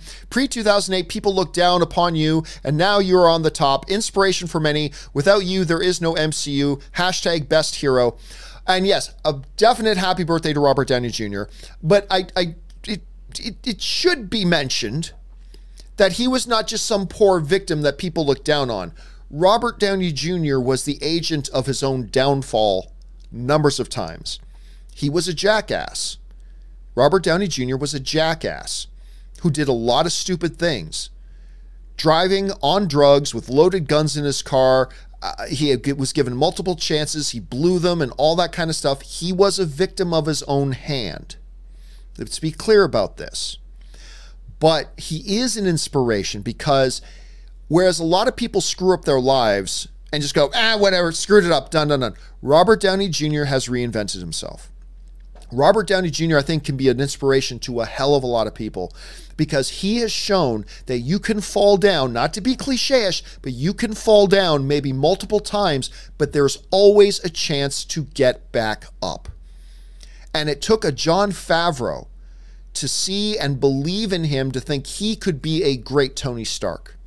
Now, I still believe if it wasn't Robert Downey Jr., they would have found somebody else. And I still think it would have been successful and all that kind of stuff. But it would have been different. It took a John Favreau to see and be willing to take a chance on a guy who had been given several chances and messed it up. They gave him a chance, and he made good, and he turned his life around, and he picked himself up, and he made himself an example to a lot of people that no matter how many times you fall down, even if it's your own damn fault, there's always a chance to get back up, and you can take advantage of that opportunity, and you can make something of yourself, and you can right your wrongs, and you can move forward. And Robert Downey Jr. did that, and not everybody does. And it's because of that I think the dude's an inspiration. Anyway, that's just me. Anyway, he goes on to write, the work is done. I won. What I'm about to do, I'm going to enjoy very, very much. Thanos in Avengers Endgame, 30-second TV spot. Hashtag pray for forgiveness. I loved that spot. I got a big kick out of spot. You know, it's funny because I was all wrapped up in what was going on at CinemaCon that I missed it when it dropped, and I didn't actually see it until the next day, but everybody was like, tell me, John, you got to see this Infinity War spot. It was so good. All right, Julius Goodwin writes, I heard before Captain Marvel came out that some were so upset that they were going to boycott the movie. Well, it just passed not billion, brillion dollars. Guess that boycott really worked, huh? Yeah, well, that has been a big topic of conversation that a lot of people have been bringing up over the past week or so. The ridiculous, enormous success of Captain Marvel, despite this so-called boycott that we all knew wasn't going to do anything. We all knew it wasn't going to do anything. And it goes back to the other thing, too. You know, when Solo underperformed badly,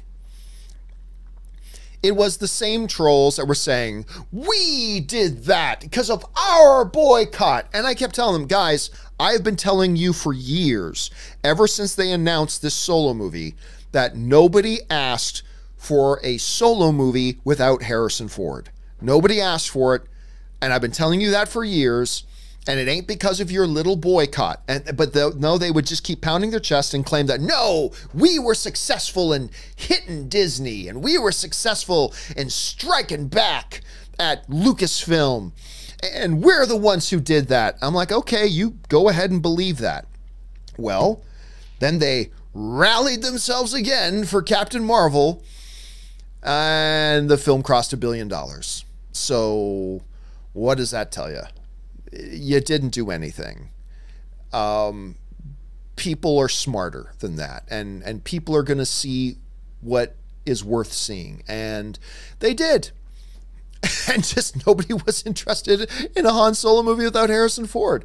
And you know, I say that, but the reality is that movie turned out, what Ron Howard did with that movie was pretty damn impressive, considering that he had to basically redo the whole thing.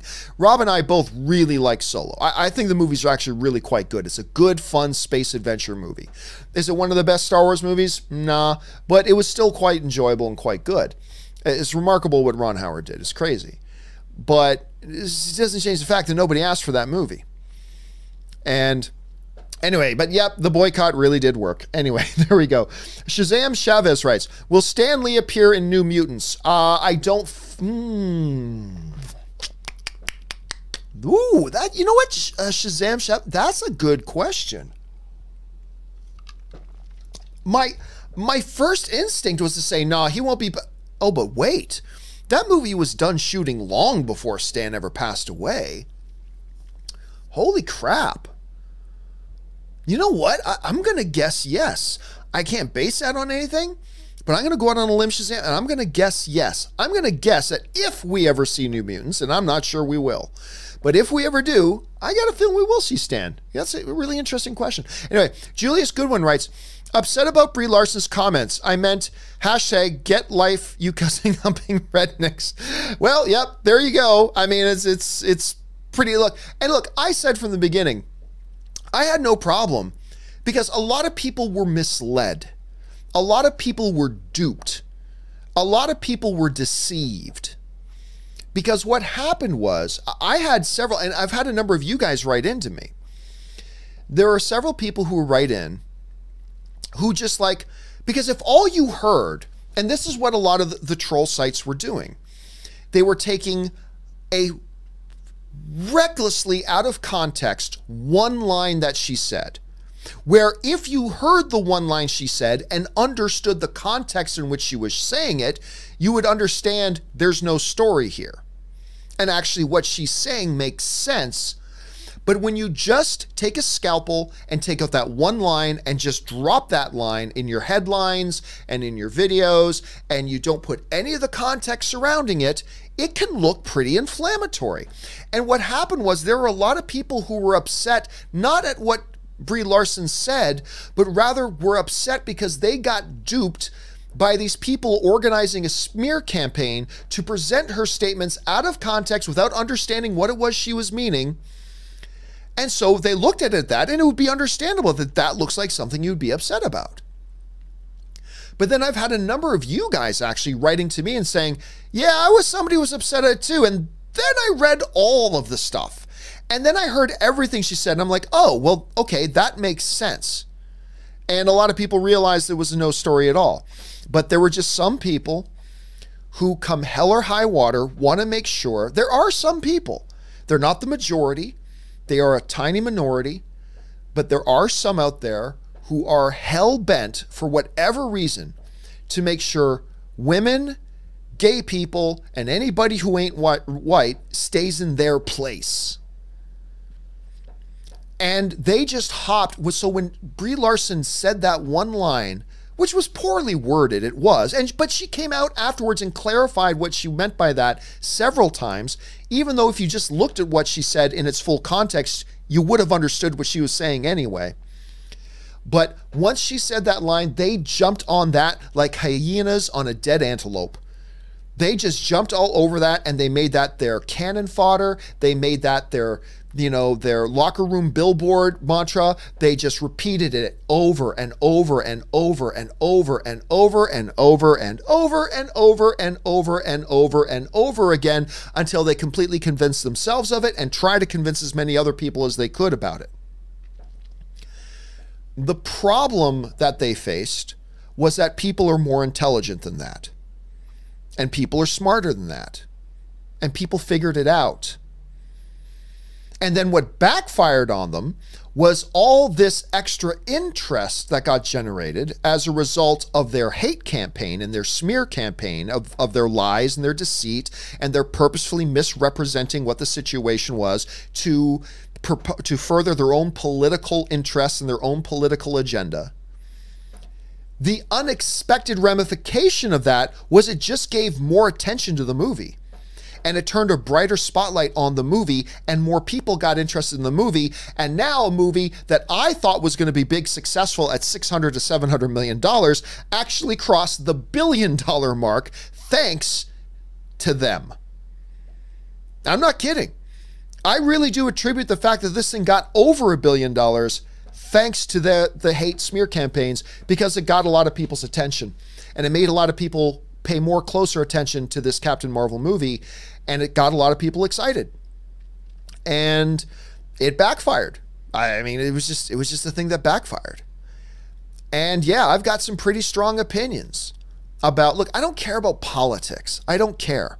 But I've always said this: human decency and human fairness is not a political issue.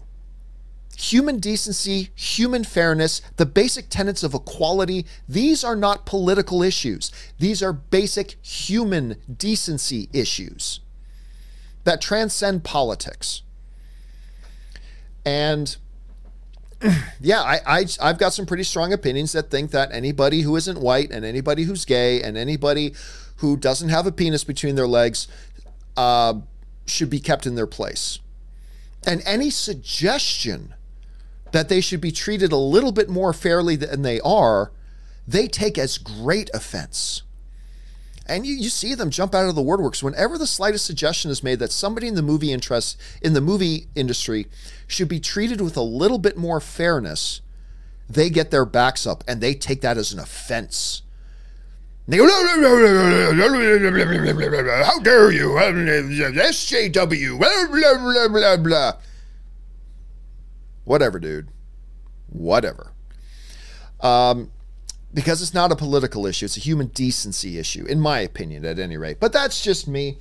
I don't like talking politics on this show, so I don't. But human decency is not a political issue, in my opinion. But anyway, that's just me.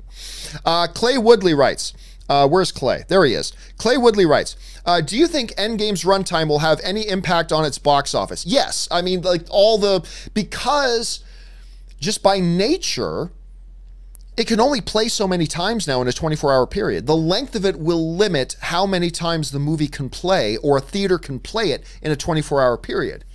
So will that affect its box office? Yes. I mean, Box Office Pro has already made that very clear. Here's how. And they did the breakdown about how it will affect it. Now, that is not to say, though, that it's not going to make ass loads of money. You know, some people hear that this will be affected and they think, and they instantly jump to, oh, so you're saying it's not going to be successful. No. No, it is going to be mind-blowingly successful. Make no mistake about that. But all that the industry experts are saying is that there's a level of potential a movie has. There's a ceiling for a potential that a movie has.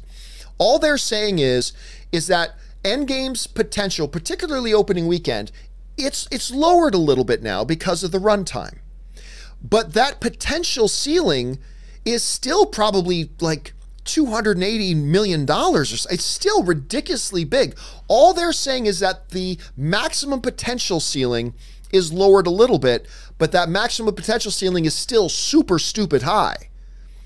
Like if here's Infinity War's opening weekend box office record, the Infinity War or the Endgame potential, even with the 3-hour runtime, is still here.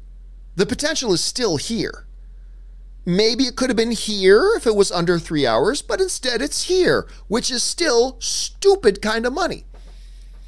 Will it have an impact? Yes. But does that mean it's precluded from having record-breaking success? Absolutely not. It can be impacted and still have record-breaking success. The two are not mutually exclusive, right? So yeah, it'll affect it, but not to the degree that it won't be stupid successful. It's going to be stupid successful. Ridiculously, mind-numbingly, record-shatteringly successful. Mary writes, Jimmy Kimmel doing Avengers Week from Monday. Normally, the premiere is in the same week. Are you going? Also, your Chris H versus Chris E interview is still a classic. Dude, it's one of my favorite things, Mary, that I have ever done. That interview I did with Chris Hemsworth and Chris Evans is one of the funniest, best things. And I can tell you this wholeheartedly, the best stuff wasn't even in the video. The best stuff from that interview was stuff I could not in good conscience put in the video that we released online. It was literally 15 minutes of just laughing hysterically. First of all, I think when I walked in the room, Hemsworth and Evans already had a little bit of the giggles. So we were sitting down for about five minutes just chatting before we started the interview. And you could tell they were already ready to kind of explode. Like, for whatever reason, they had a little bit of the giggles. And so we start the interview. And I can't remember exactly, this is a few years ago now, but I can't remember exactly what started it. But I kind of pointed out a question to, I think it was to Hemsworth, where I was saying such and such and such, some good thing, some good thing, some good thing. And I was meant an aspect that was particularly true of the Thor character, right? So I go, I can't remember it beat for beat, but it was something along the lines of, you know, blah, blah, blah. I mean, particularly your character, Chris Hemsworth, particularly yours. And the moment I said that, like, I was like, oh, particularly your, and then that was it. Then everything went off the rails. And like I said, I didn't even put into the cut of the interview the best stuff because it got kind of weird, but it was hilarious and one of my favorite things that I've ever done. That interview with the Chris's was actually stupid fun. So anyway, am I going to the premiere? I cannot answer that question right now. I am not permitted to answer that question right now. That's all I can say. That's all I can say. Thanks for that, Mary. Okay. Mike Zambrano writes, here's fandom for you. I'm watching Endgame Thursday at 5 and 10, moving to Oklahoma at 4 a.m., Friday arriving Sunday morning, unpacking to watch it again at 3 p.m. I got to back up for this. Slow clap, Mike. That's hardcore. Thursday, 5 p.m., 10 p.m., moving to Oklahoma at 4 o'clock in the morning, arriving Sunday morning, unpacking to watch it again at 3 p.m. in Oklahoma. That is hardcore, Mike. Sir, I salute you. If I didn't have my headphones over my hat, I would tip my cap to you, sir. But I do. I tip my cap to you. Okay. With that down, let's move on. DC Patience writes, read that Endgame is Stan Lee's last cameo. Do you think it's, or last cameo? It's his last cameo. Do I think it's true? I don't believe, I read Feige's comments. I don't believe he straight up said Endgame is the last one. Oh, you know what? Rob's not here anymore, so I guess I can take off those headphones. This is great because my ears start to sweat. You ever have ear sweat? It's not fun. Anyway. And a lot of people said, I remember before looking at that interview, that people are saying, Kevin Feige confirms Endgame is the final Stan Lee cameo. But then I read Feige's words, and it's like, he doesn't exactly explicit, at least not the one I read. Maybe there's another one that I missed. That happens. But I remember reading and going, well, that's not exactly what he said.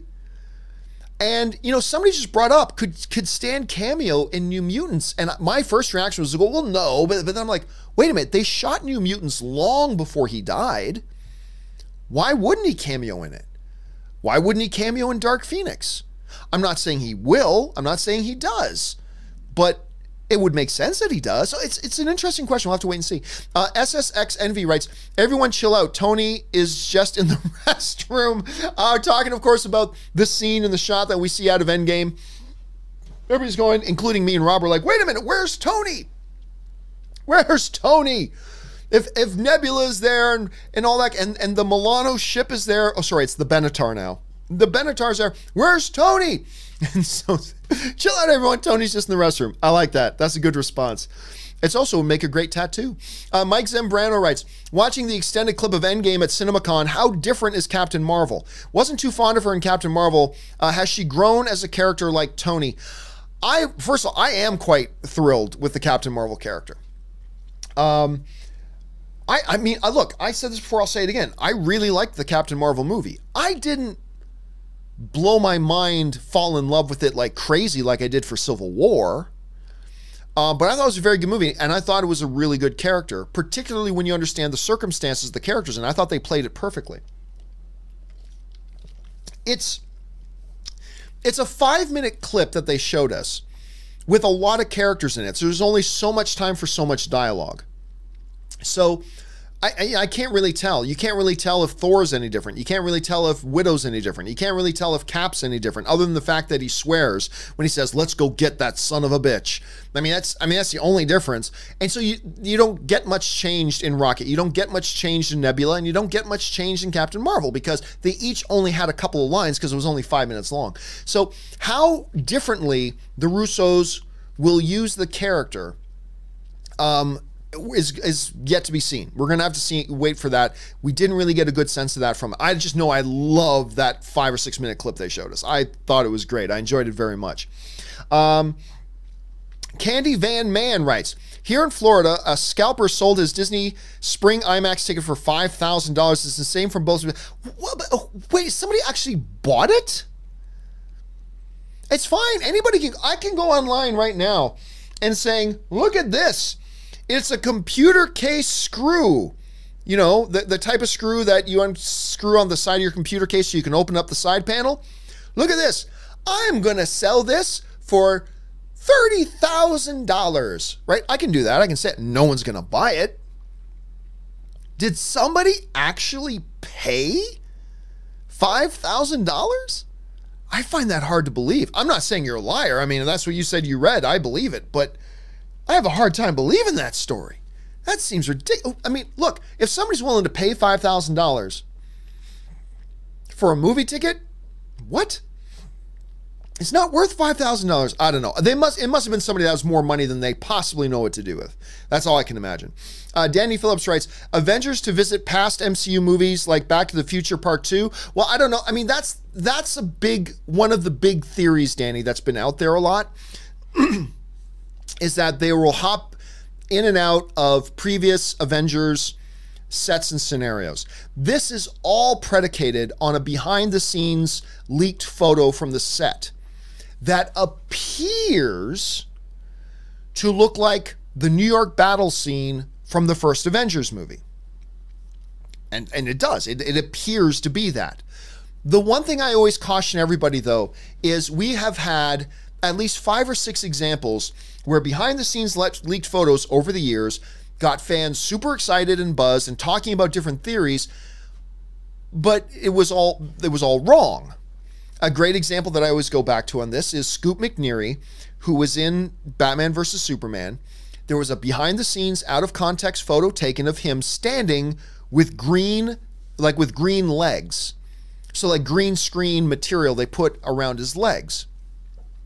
And that immediately led to the fandom-wide assumption, oh, confirmed, Scoot McNairy is playing the Flash. Because he must be the Flash. If there's green on his legs, you got to make it look like he's running real fast, right? So there was this big assumption, this huge philosophy, this huge theory spectrum got built around an out-of-context, behind-the-scene photo that only gave us one look at something, but we all assumed we knew exactly what was going on, and we built our entire theory spectrum around it. Obviously, Scoot McNairy was not playing the Flash. So that went out the window. So I'm not saying they don't do that. No, all I'm saying is, before being 100% certain about that, let's just take a breath and realize it's a single still image from a single set that we don't know the context of yet. And it could mean this. It could. It could mean exactly what we're thinking and maybe it could mean. But it could also be Scoot McNairy's green legs. And I'm just telling everybody, look, I'm not saying that it's not that. I'm just saying this could be Scoot McNairy's green legs all over again. So before getting too invested in it, let's take a breath and go, okay, maybe it means that, maybe it doesn't. So let's not get too worked up or too invested in a certain fan theory. But is that a possibility, Danny? I think you'd be ridiculous not to acknowledge that. Yeah, that's probably a pretty legit possibility. We'll have to wait and see. We'll find out in less than 3 weeks. Anthony Luculano writes, seeing Shazam, Destroyer's so good. Hotel Mumbai, I still haven't seen Hotel Mumbai. I desperately want to see that. Dev Patel, Armie Hammer, I'm very excited to see that. And Sometimes, Always, Never, tomorrow, or at least I'm hoping to be able to see all 4 tomorrow. That would be a long day, Anthony, but at least in the case of a couple of those, I know you're in for a good time. I know you're in for a really good time. We don't always have time in our days that we can go see 2 or 3 movies in one day, but man, when you can, that's a special day. And it sounds like it, because that's a good mix of movies too. It's not like you're just going to go see Shazam and then Captain Marvel and then Endgame. Like, you've got it mixed up. You got Shazam, Destroyer, Hotel Mumbai, Sometimes, Always. You're mixing it up, man. That's some good movie going right there. Good on you, Anthony. Okay. Jay Bling writes, you know how when heroes fulfill their lifelong destiny / prophecy / purpose, and when they live instead of die, they're left to ponder what to do. In terms of movie going, I feel that way with Endgame. You know what? I can totally see what you're talking about. It's like everything's been building up to Endgame. So Endgame comes out, and now what? Now what? But remember this. it wasn't that long ago that I remember the same kind of conversations, Jay Bling, happening surrounding the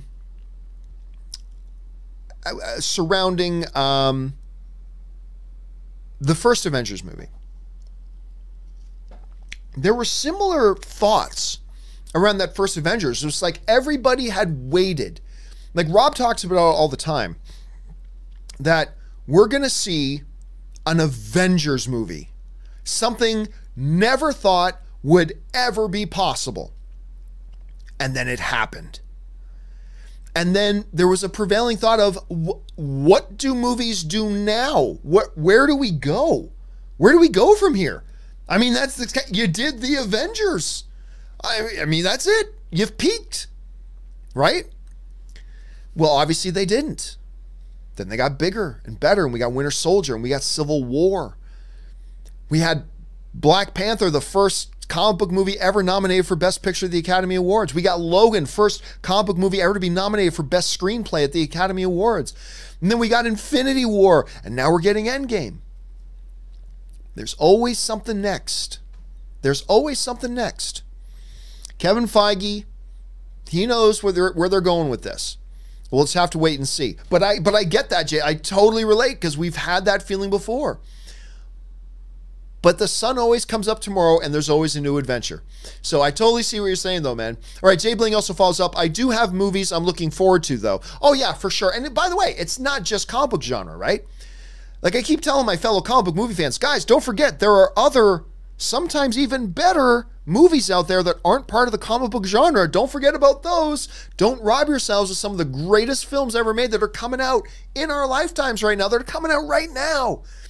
Make sure you don't get so caught up in Endgame and Shazam and Hellboy and whatever else that you lose sight of some magnificent movies that are out there right now, folks. Magnificent movies. And maybe when Endgame's done, maybe it's time to take a breath and go check out some of these other films too. And you might find a new love passion as well. So anyway, that's just a thought. Thanks for bringing that up, Jay Bling. All right. Andrew Simon writes, where's Andrew Simon? Greetings, John. With the Child's Play movie coming out, which horror movie would like to see remade? Also, what's your thoughts on Vince McMahon's biopic? Story about how he made the WWE that day. Okay, so just so you know, I only take one question per thing sent in. So let's talk about the Child Play thing for a second here. I have no interest in Child's Play. I had less than no interest in a Child's Play remake until I saw the trailer. The trailer, I got to admit, was pretty good. I thought the trailer for Child's Play was pretty good. And it's got me a little interested in that. But which horror movie would I like to see remade? I don't know. I don't know if I have any off the top of my head. Like the horror movies that I really love, I'm perfectly happy with the ones that I have. You know, like Jaws. At its core, Jaws is a horror movie, man. Jaws. But my favorite horror movie... I would say American Werewolf in London, but then they did that horrible sequel, American Werewolf in Paris, and that might have soured a lot of people on it.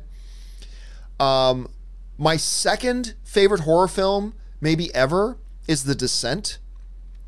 That movie just freaks me the hell out. I love that movie. It's so great, but it's just not old enough yet to really reboot it.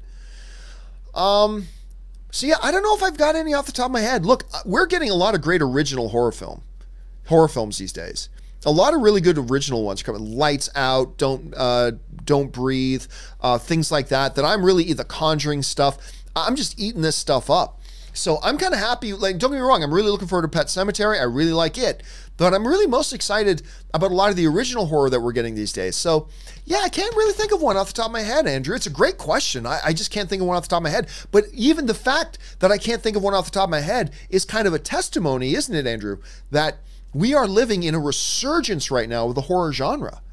I don't think the horror genre has been, especially when you get things like Get Out and Us also dominating, I don't think we've had this much excitement in the horror genre from the general movie-going audience in years. I can't remember the last time the general movie-going audience was this into the horror genre than it is today.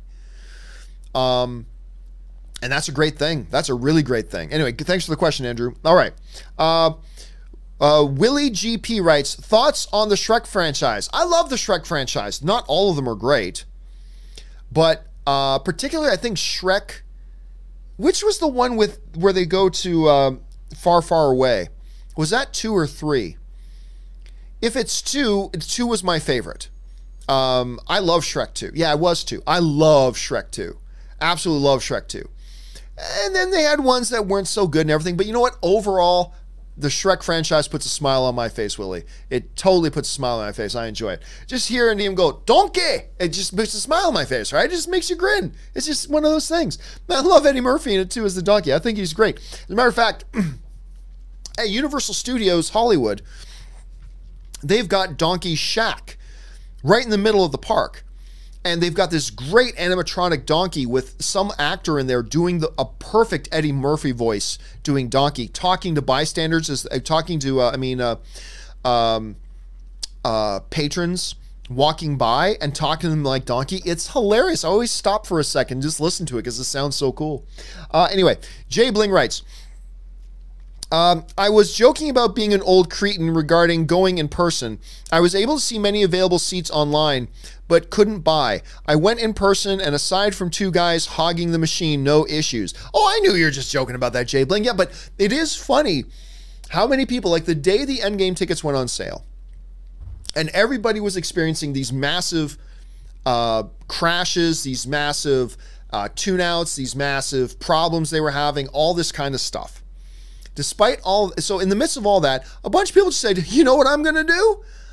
I'm just going to walk down or hop in my car and just go to the damn movie theater and buy my tickets there. And I got all these great messages from people saying, hey, I got my tickets, no problem.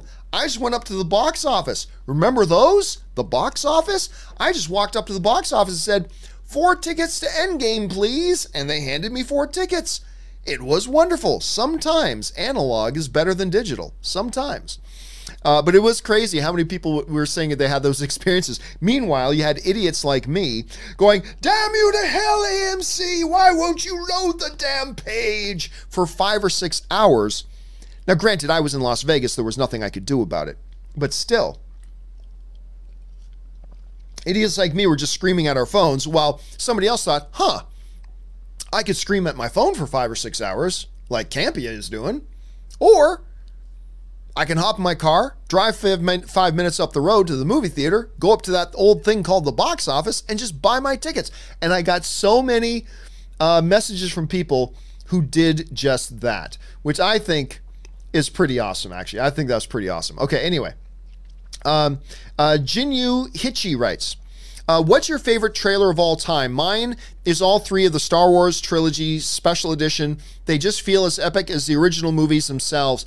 I think the greatest trailer ever, no trailer's ever gotten an emotional response out of me like the trailer for a movie I don't even like, The Phantom Menace. Star Wars was back, and that trailer was awesome. That trailer was great. It was just spectacular. The tanks coming over that low rumbling sound of the tanks, and then you see the tanks appear over the hills and the lightsabers. And like, who the hell is that guy with the double-bladed lightsaber? Excuse me, what? What is happening? I mean, it was nutty. So to me, that's the greatest trailer of all time. And then honestly, I think you got to throw in a couple of the Transformers franchise trailers. Look, say what you will about the Transformers, and I say a lot about the Transformers. Their marketing was always awesome, and they always suckered us in. They always suckered us in. They made some really, really great trailers. Anyway, Henry K. writes, if they defeat Thanos before bringing back all the dusted heroes, a lot of the movie would be anticlimactic, unless there's another unknown villain. No, not really. I mean, because here's the thing, Henry. At least this is my philosophy on this. Thanos is done. Thanos is done. Thanos played his role, and his role was in Infinity War. He caused the great, what do they call it again? The decimation. He caused the decimation. He won. Thanos was the villain in that movie, and he won. At the end. So now, Thanos may very well be the big bad villain of this movie too. But people like me and Rob and a few other people, we're kind of suspicious that he doesn't play that big of a role in the movie overall, that there's something else. And by the way, it doesn't have to be some big, ugly monster bad guy. sometimes take a movie like, what was the name of the Tom Hanks one with Wilson, the ball? It's not called Lost. Castaway. So think of Castaway, right? What's the antagonist in Castaway? There was no bad guy. There was no villain there that Tom Hanks was trying to avoid on the island who was hunting him down, right? The antagonist in Castaway was the environment itself. That was his challenge. It was the environment that was throwing hurdles in the hero's way. And ultimately, that's what antagonists are in movies. They are characters or things that throw hurdles in our hero's way, that the hero has to navigate, fall over, climb over, dig under, collapse under, whatever.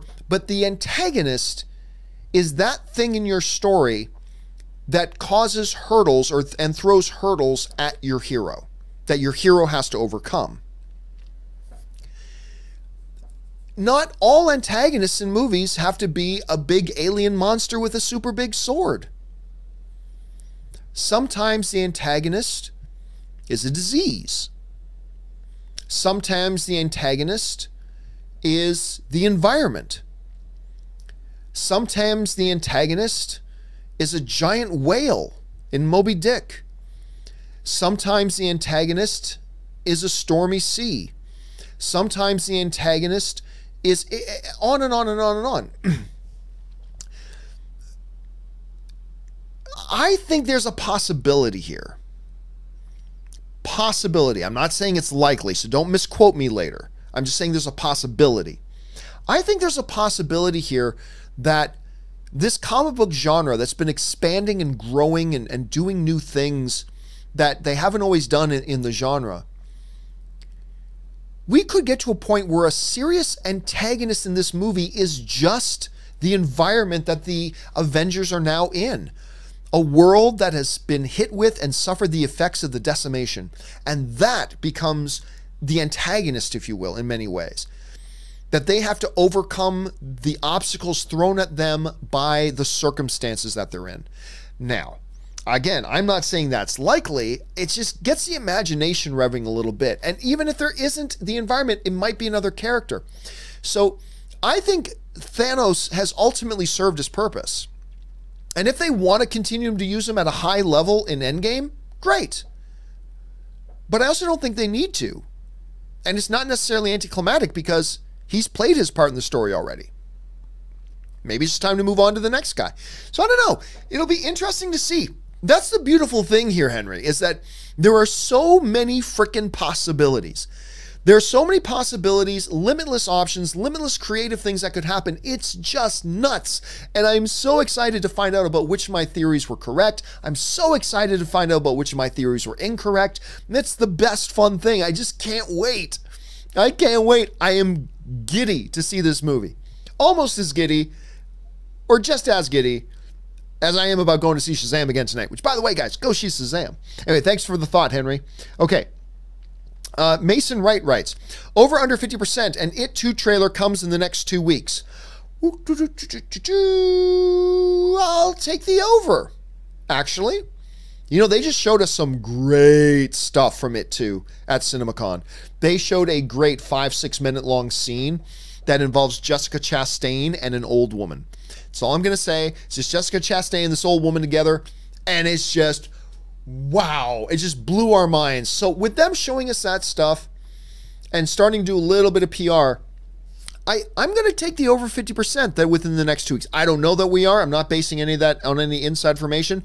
Nobody say, John Campea says we're getting an It trailer in the next... No. I'm just guessing like a fan. I'm going to guess over 50%. Murray Reich writes... where'd Murray go? There he is. Murray Reich writes, I like the laugh and creepiness of the Joker. The way the film looks, it felt more like an indie. It really does. See, that's the thing. When we looked at this trailer, the thing that Rob and I were like bouncing up and down about, it's like, it doesn't feel like a comic book movie. It feels like a tragedy. It feels like a falling down. It feels like a Scorsese film. It feels a little bit like Sopranos. It feels, I mean, it's just, I've been getting excited the last couple of years when comic book movies come and give us something completely different. The way that Deadpool broke a lot of barriers. and did a lot of things comic book movies were not doing. The way Logan came out and completely turned the idea of what a comic book movie could be completely on its ear. I loved that. And then seeing something like Joker also gets me totally thrilled. And I'm with you on that, man. It's got an indie thriller vibe to it. And I'm stoked. I am completely stoked for this Joker movie, man. All right, Mike Hill writes, finally got my Endgame tickets early showing on the 25th. Also, I think the gauntlet is fused to Thanos' hand. Why wear it if it's broken? Well, here's a question. Does he wear it? Is he wearing it? Is that a misdirect? Maybe. Maybe not. But then again, Mike, what does go towards your theory is look back to the end of Infinity War after the snap. That gauntlet was wrecked. And it was smoking and half melted. And honestly, I'm not going to be surprised if you're 100% right that it is indeed fused now to his hand. That might be one of the prices he had to pay. He's now got this thing forever like connected to his arm. He can never take it off. I mean, maybe. I'm not saying it is. It could also be a misdirect, right?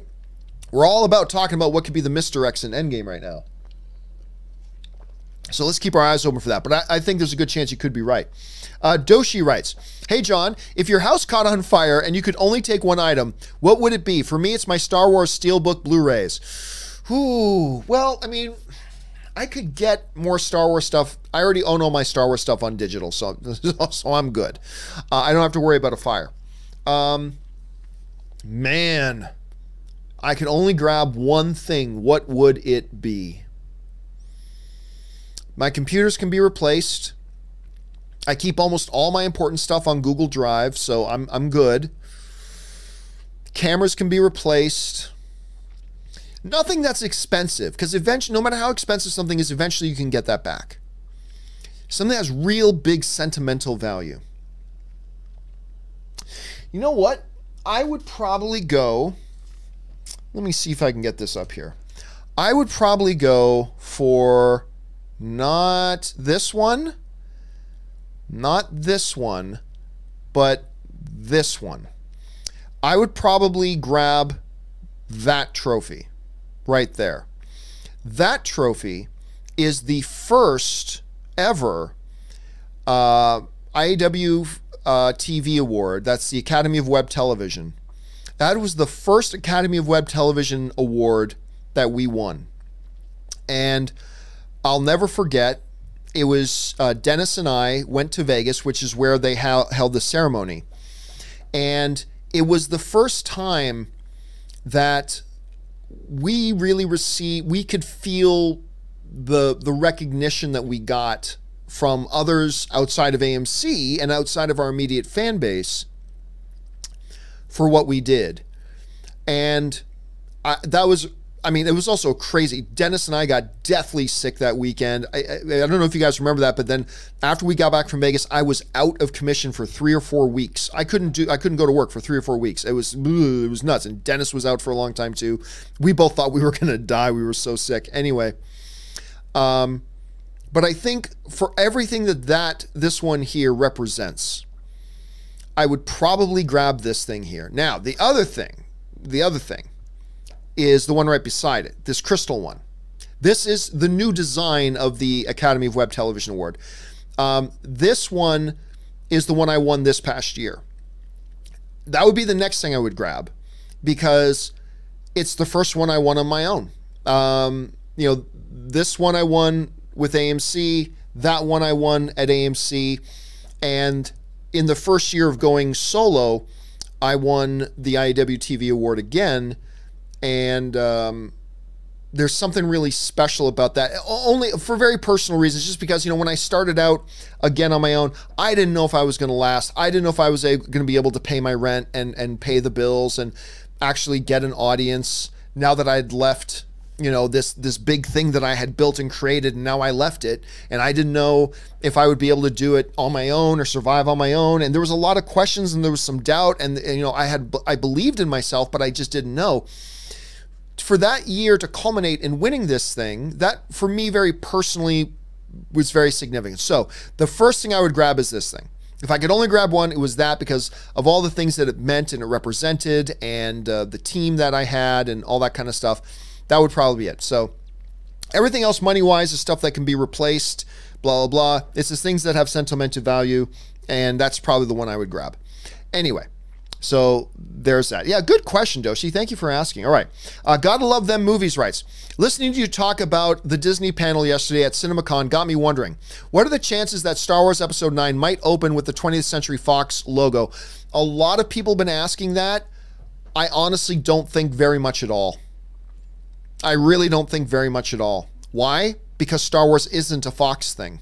It's a Disney thing. Fox is being treated as its own independent company, just like Marvel is treated as its own independent company. Pixar is treated as its own functioning company. Lucasfilm is treated as its own functioning company. Sony Picture, or 20th Century, or Fox, what is it called? Fox Searchlight. Fox Searchlight is treated as its own functioning company. Disney Pictures is treated as its own functioning company. Disney Animation is treated as its own functioning company. And the fact of the matter is that Star Wars is not under the Fox thing. Fox didn't make it. Fox's team had nothing to do with it. Fox's involvement has nothing to do with it. It is a Lucasfilm and Disney production. And I don't think, I mean, simple question. Did Fox make this movie? No, they didn't. So Fox's logo should not be on it. Now, I know there's a very cool, there's a romantic kind of nostalgia thing that comes with the notion of, oh, but to have a Star Wars movie start with vrum bum, yeah, the traditional Fox. Yes, I mean, just hearing that brings joy, right? It really does. But it's just a little thing, and it would be a lie. It would be a lie. Fox had nothing to do with this movie. Nothing at all. They are not the ones releasing it. They aren't the company that was responsible for making it. It would be like making a Star Wars movie and having Pixar's logo come up the front. Pixar had nothing to do with this movie. Yeah, but we like the jumping lamp is so cute. The boing, boing on the eye and then it goes down. That's adorable. Let's put that in front of Star Wars. But Pixar didn't have anything to do with the movie. There is a great, powerful nostalgia thing with that Fox opening that you and I have that will never go away. But at the same time, it would be a lie. Fox had nothing to do with it. And I don't think you do that just for the sake of that one moment, this brief moment of nostalgia feels, which we would have, including me. I got to admit, I would.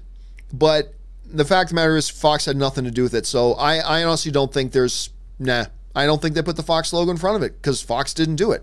And it would incredibly piss off the Lucasfilm people. They made it. It's their movie. Their executives are the executives on this film.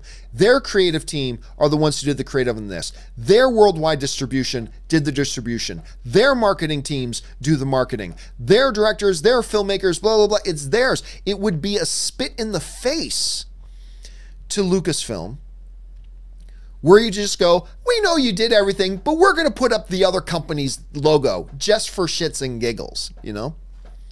I mean, but come on. I mean, how cool would it be to be sitting in a theater come December and have that little music shot play? I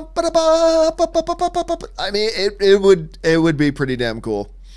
I gotta admit, it'd be pretty damn cool, but I don't think they're gonna do it. I really don't. And honestly, even though I would get a big kick out of it and I would love it, I don't think they should do it. I don't think it would be proper for them to do it. I don't think they should. And I think Bob Iger is going to think on the higher level on this, and I don't think he's going to do it. I'll get a kick out of it if he does, but I really don't think he's going to do it. Doshi writes, seeing Shazam tonight, so excited. Any end credits? Yes. It doesn't spoil anything for me to tell you. There are 2 post-credit scenes. One's okay. I got a big kick out of the second one. So there's the mid-credit scene, and it's okay. But then there's the end credit scene, which I got a huge kick out of.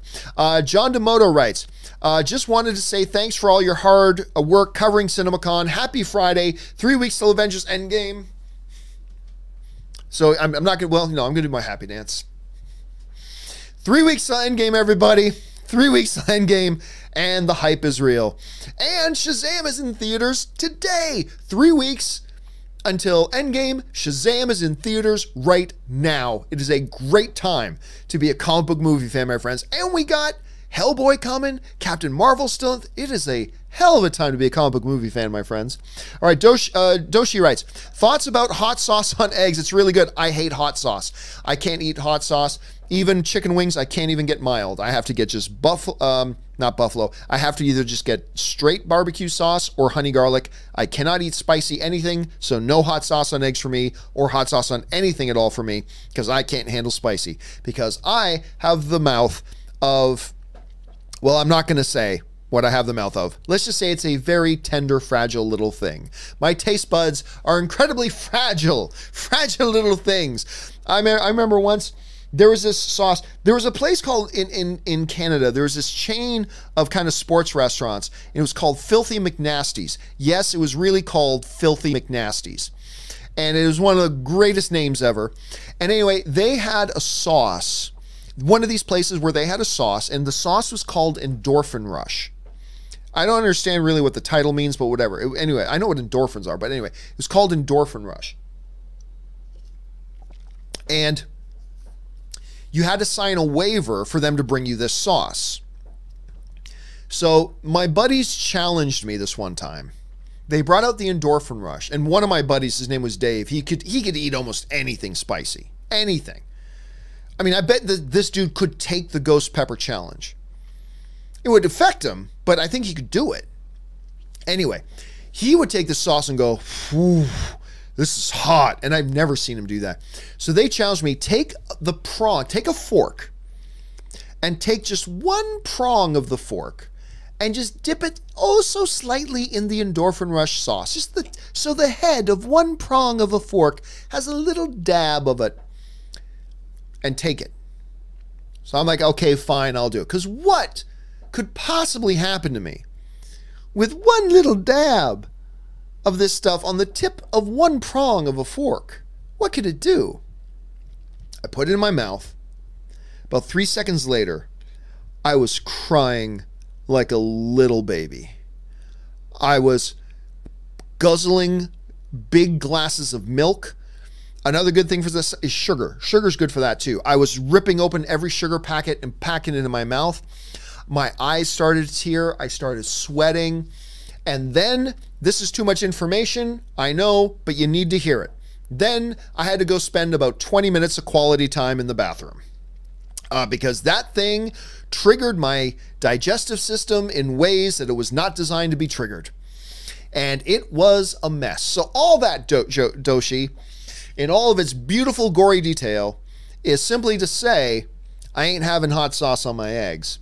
Jeff Crow writes, saw Shazam last night, honestly got choked up at the apartment scene. It was a good scene, and thank you for not spoiling anything. The kids had great chemistry and was laughing out and laughing throughout. Dude, it's just such an enjoyable... See, that's the thing, Jeff, and I completely agree with you, man. It's just such an enjoyable movie. It brings joy and entertainment, and just, it's delightful, man. My face hurt, not from laughing hysterically, but just from grinning the whole time. Anyway, guys, believe me, just go check out Shazam and you'll see exactly what me and Jeff are talking about. Thanks for sharing that, Jeff. All right, Canada Rocks writes, I hated Pet Sematary, worst movie of the year so far. That's too bad. It is the movie. I haven't seen it yet. I'm going to try to see it Monday or Tuesday. It's probably the horror movie I'm most looking forward to. And I've heard great things. But you're not the only one, Canada Rocks. I've been getting messages from a couple of people saying they weren't thrilled with it. But a lot of people I know are loving it, so I'm just going to have to decide for myself when I go see it. But thanks for sharing your thoughts on it, Canada Rocks.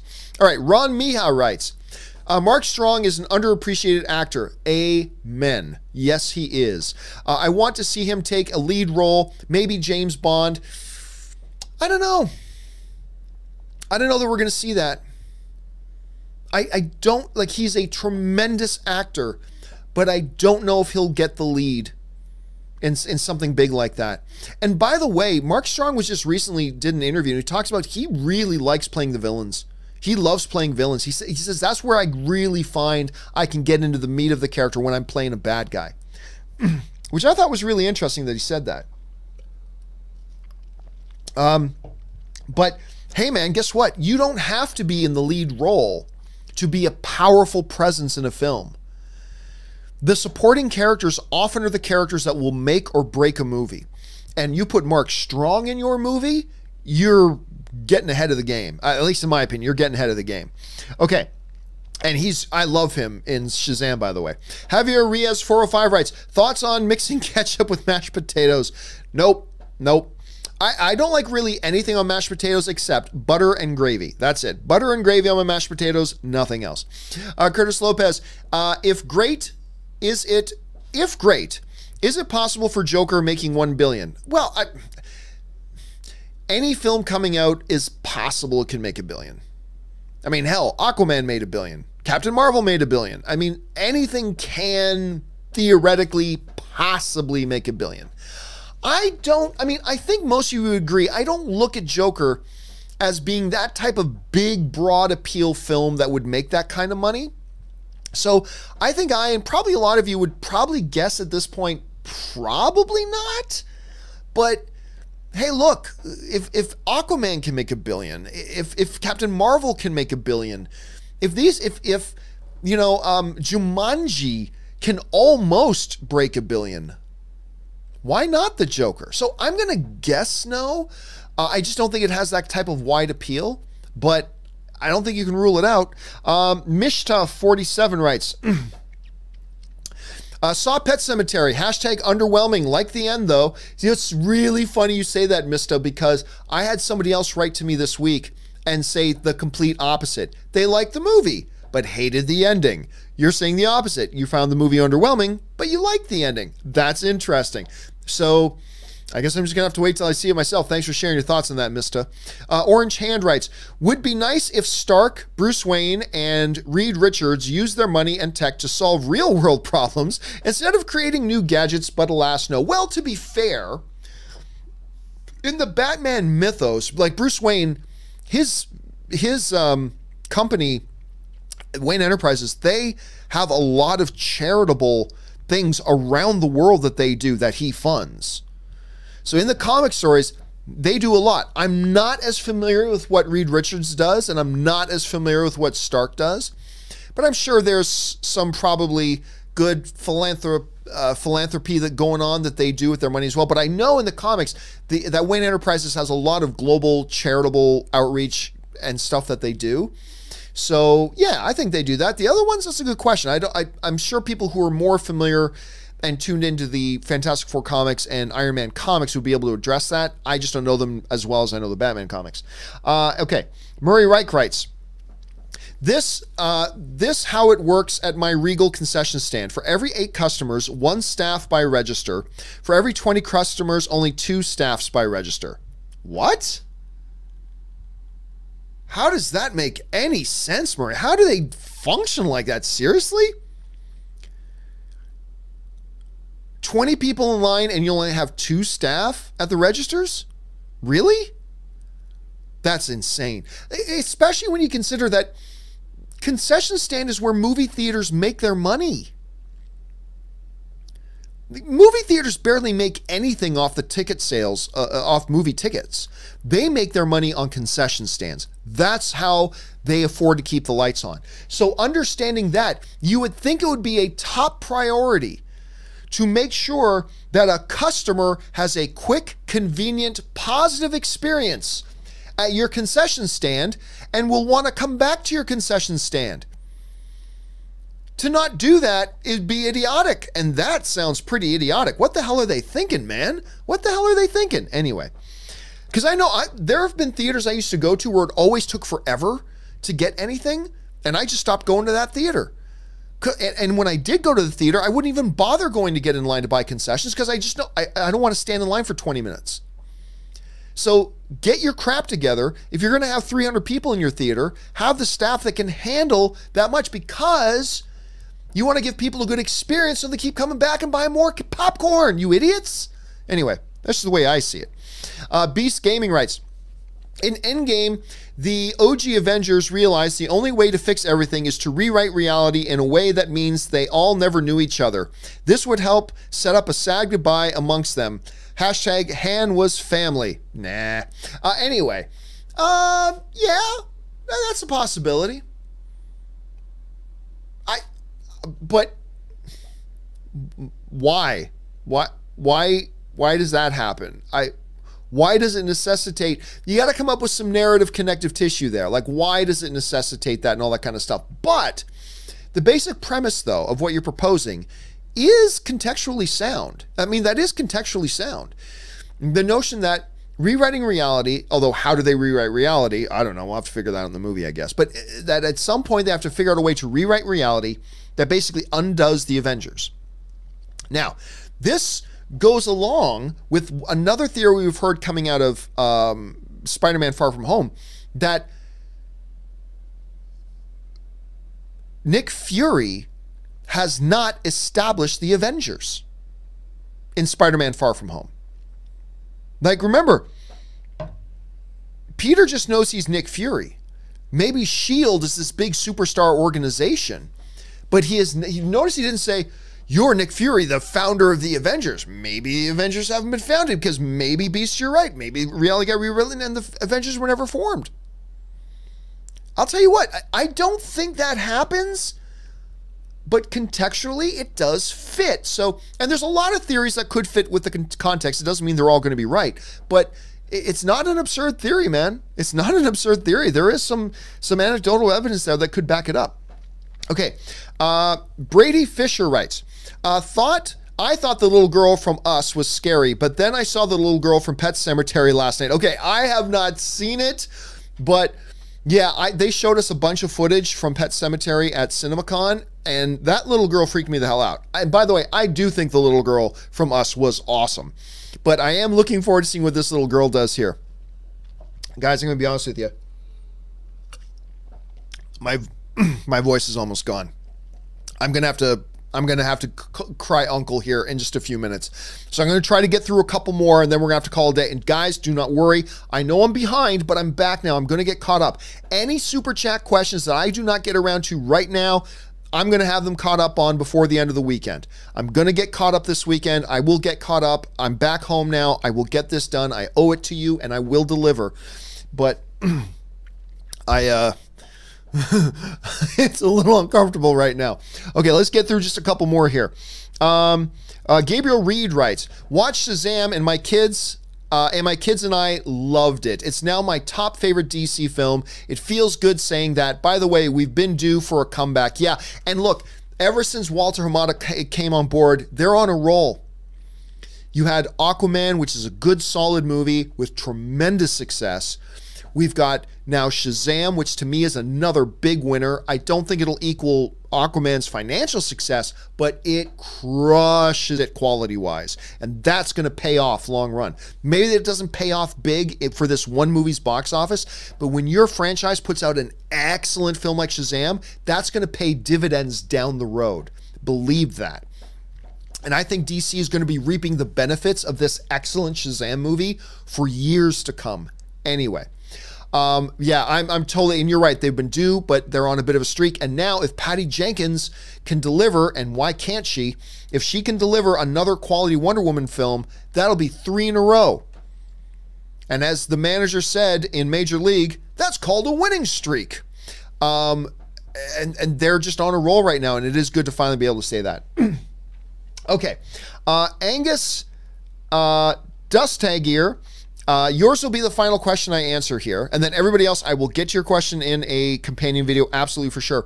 Angus writes, hello, the darker tone of DC has never been an issue for me, nor for me. But I find it funny how after Joker trailer, everybody now loves the idea of the dark DC films. Dude, I have always said, because, dude, you just preach, dude, preach. Because I have always said, the problem with Batman versus Superman and the problem with that is not the tone. The tone is not the issue. I like those movies, but even then, the tone is not the issue, because guess what? There were these little films called The Dark Knight that, guess what? Didn't have a bunch of Oompa Loompas and, you know, Cabbage Patch Kids and Strawberry Shortcake singing songs with rainbows and going, ooh, la, la, la, la, la. No, Dark Knight was freaking dark. It was dark. It was gritty, had some very violent things happen. It was a darker film, and everybody loves that. The problem wasn't the tone. And I have been screaming that ever since the movie first came out. Everybody used tone as the scapegoat. It wasn't the problem. Now, they failed to get the audience on board because they didn't execute in other ways. Now, it worked for me, but it didn't work for a lot of people, and I accept that. But it wasn't the tone. The tone was fine, and you're right. This Joker trailer drops, and everybody loses their mind for it, rightfully so. But it's dark, it's twisted, and it's kind of gritty. So it ain't the tone that was the problem. It's just the tone kind of, I firmly believe for a long time, Angus, that the tone was simply used as the scapegoat issue, when really it wasn't an issue at all. Anyway, that's just the way I feel about it. Okay, listen, I am going to take one more question because I see that somebody put in a ludicrously large super chat, and I want to get to it.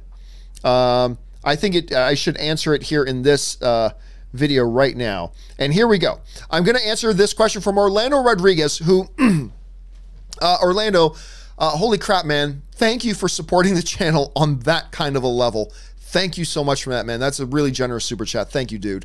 Okay, that out of the way. What does Orlando have to say? Orlando says, I can point out something you may have overlooked about Endgame and Lion King box office winner. Endgame hardcore fans and casual fans equal top box office in your opinion. Lion King has hardcore fans, casual fans, people that don't go to the movies, and Billy and Gus from Steel Mill plus Endgame box office. That's the truth. So what, or if you're like wondering and you don't know what the hell Orlando's talking about here,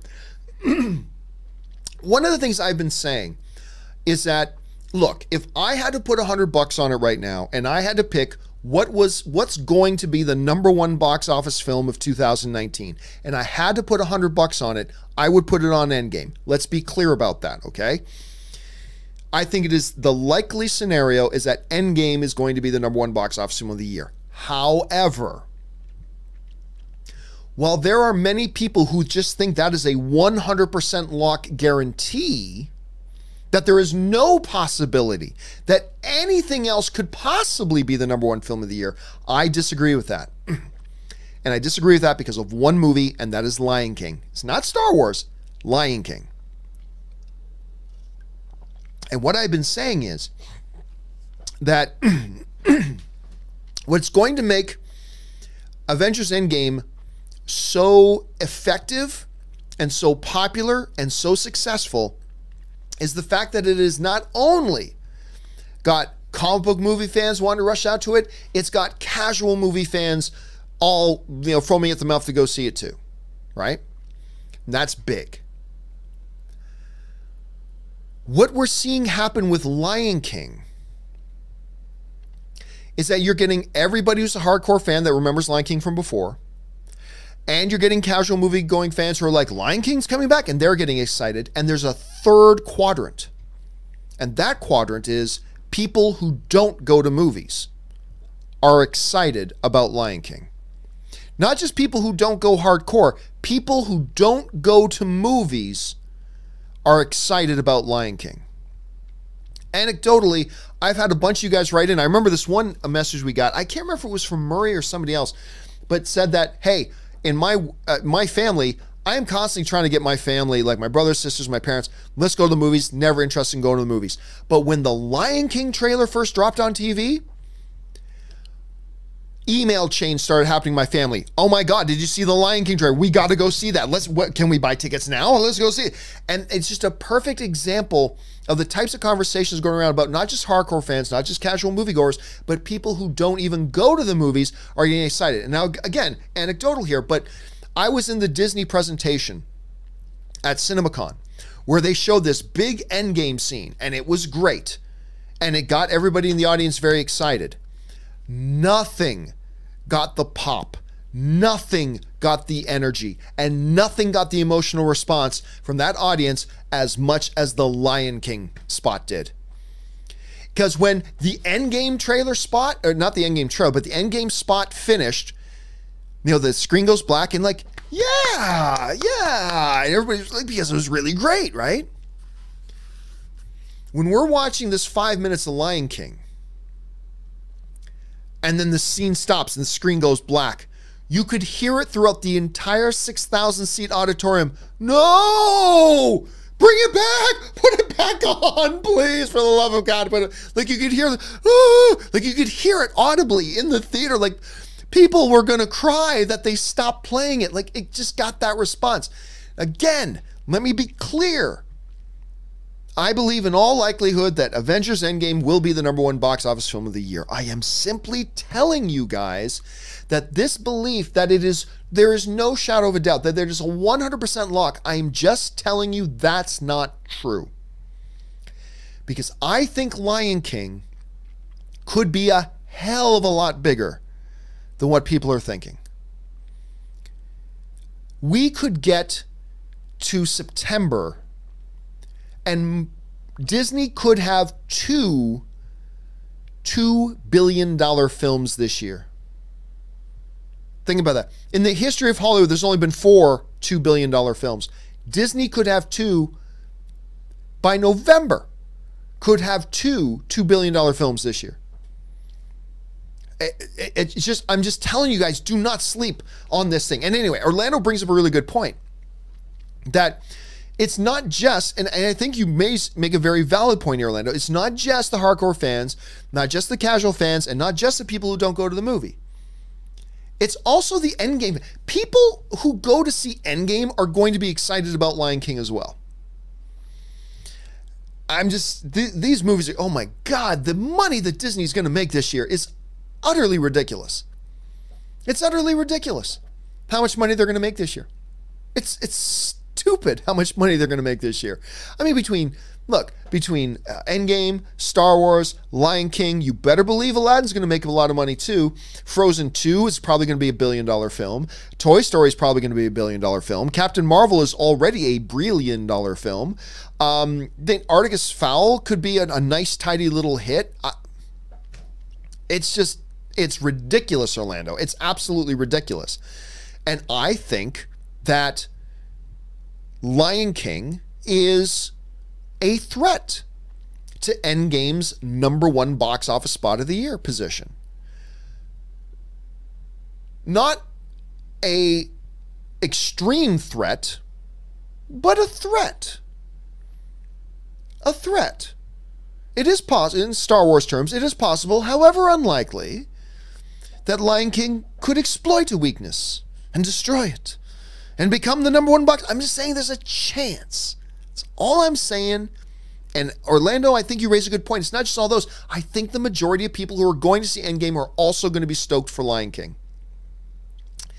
And then a lot of people who don't go see Endgame are also going to be very excited. It feels like a perfect storm that's brewing right now, dude.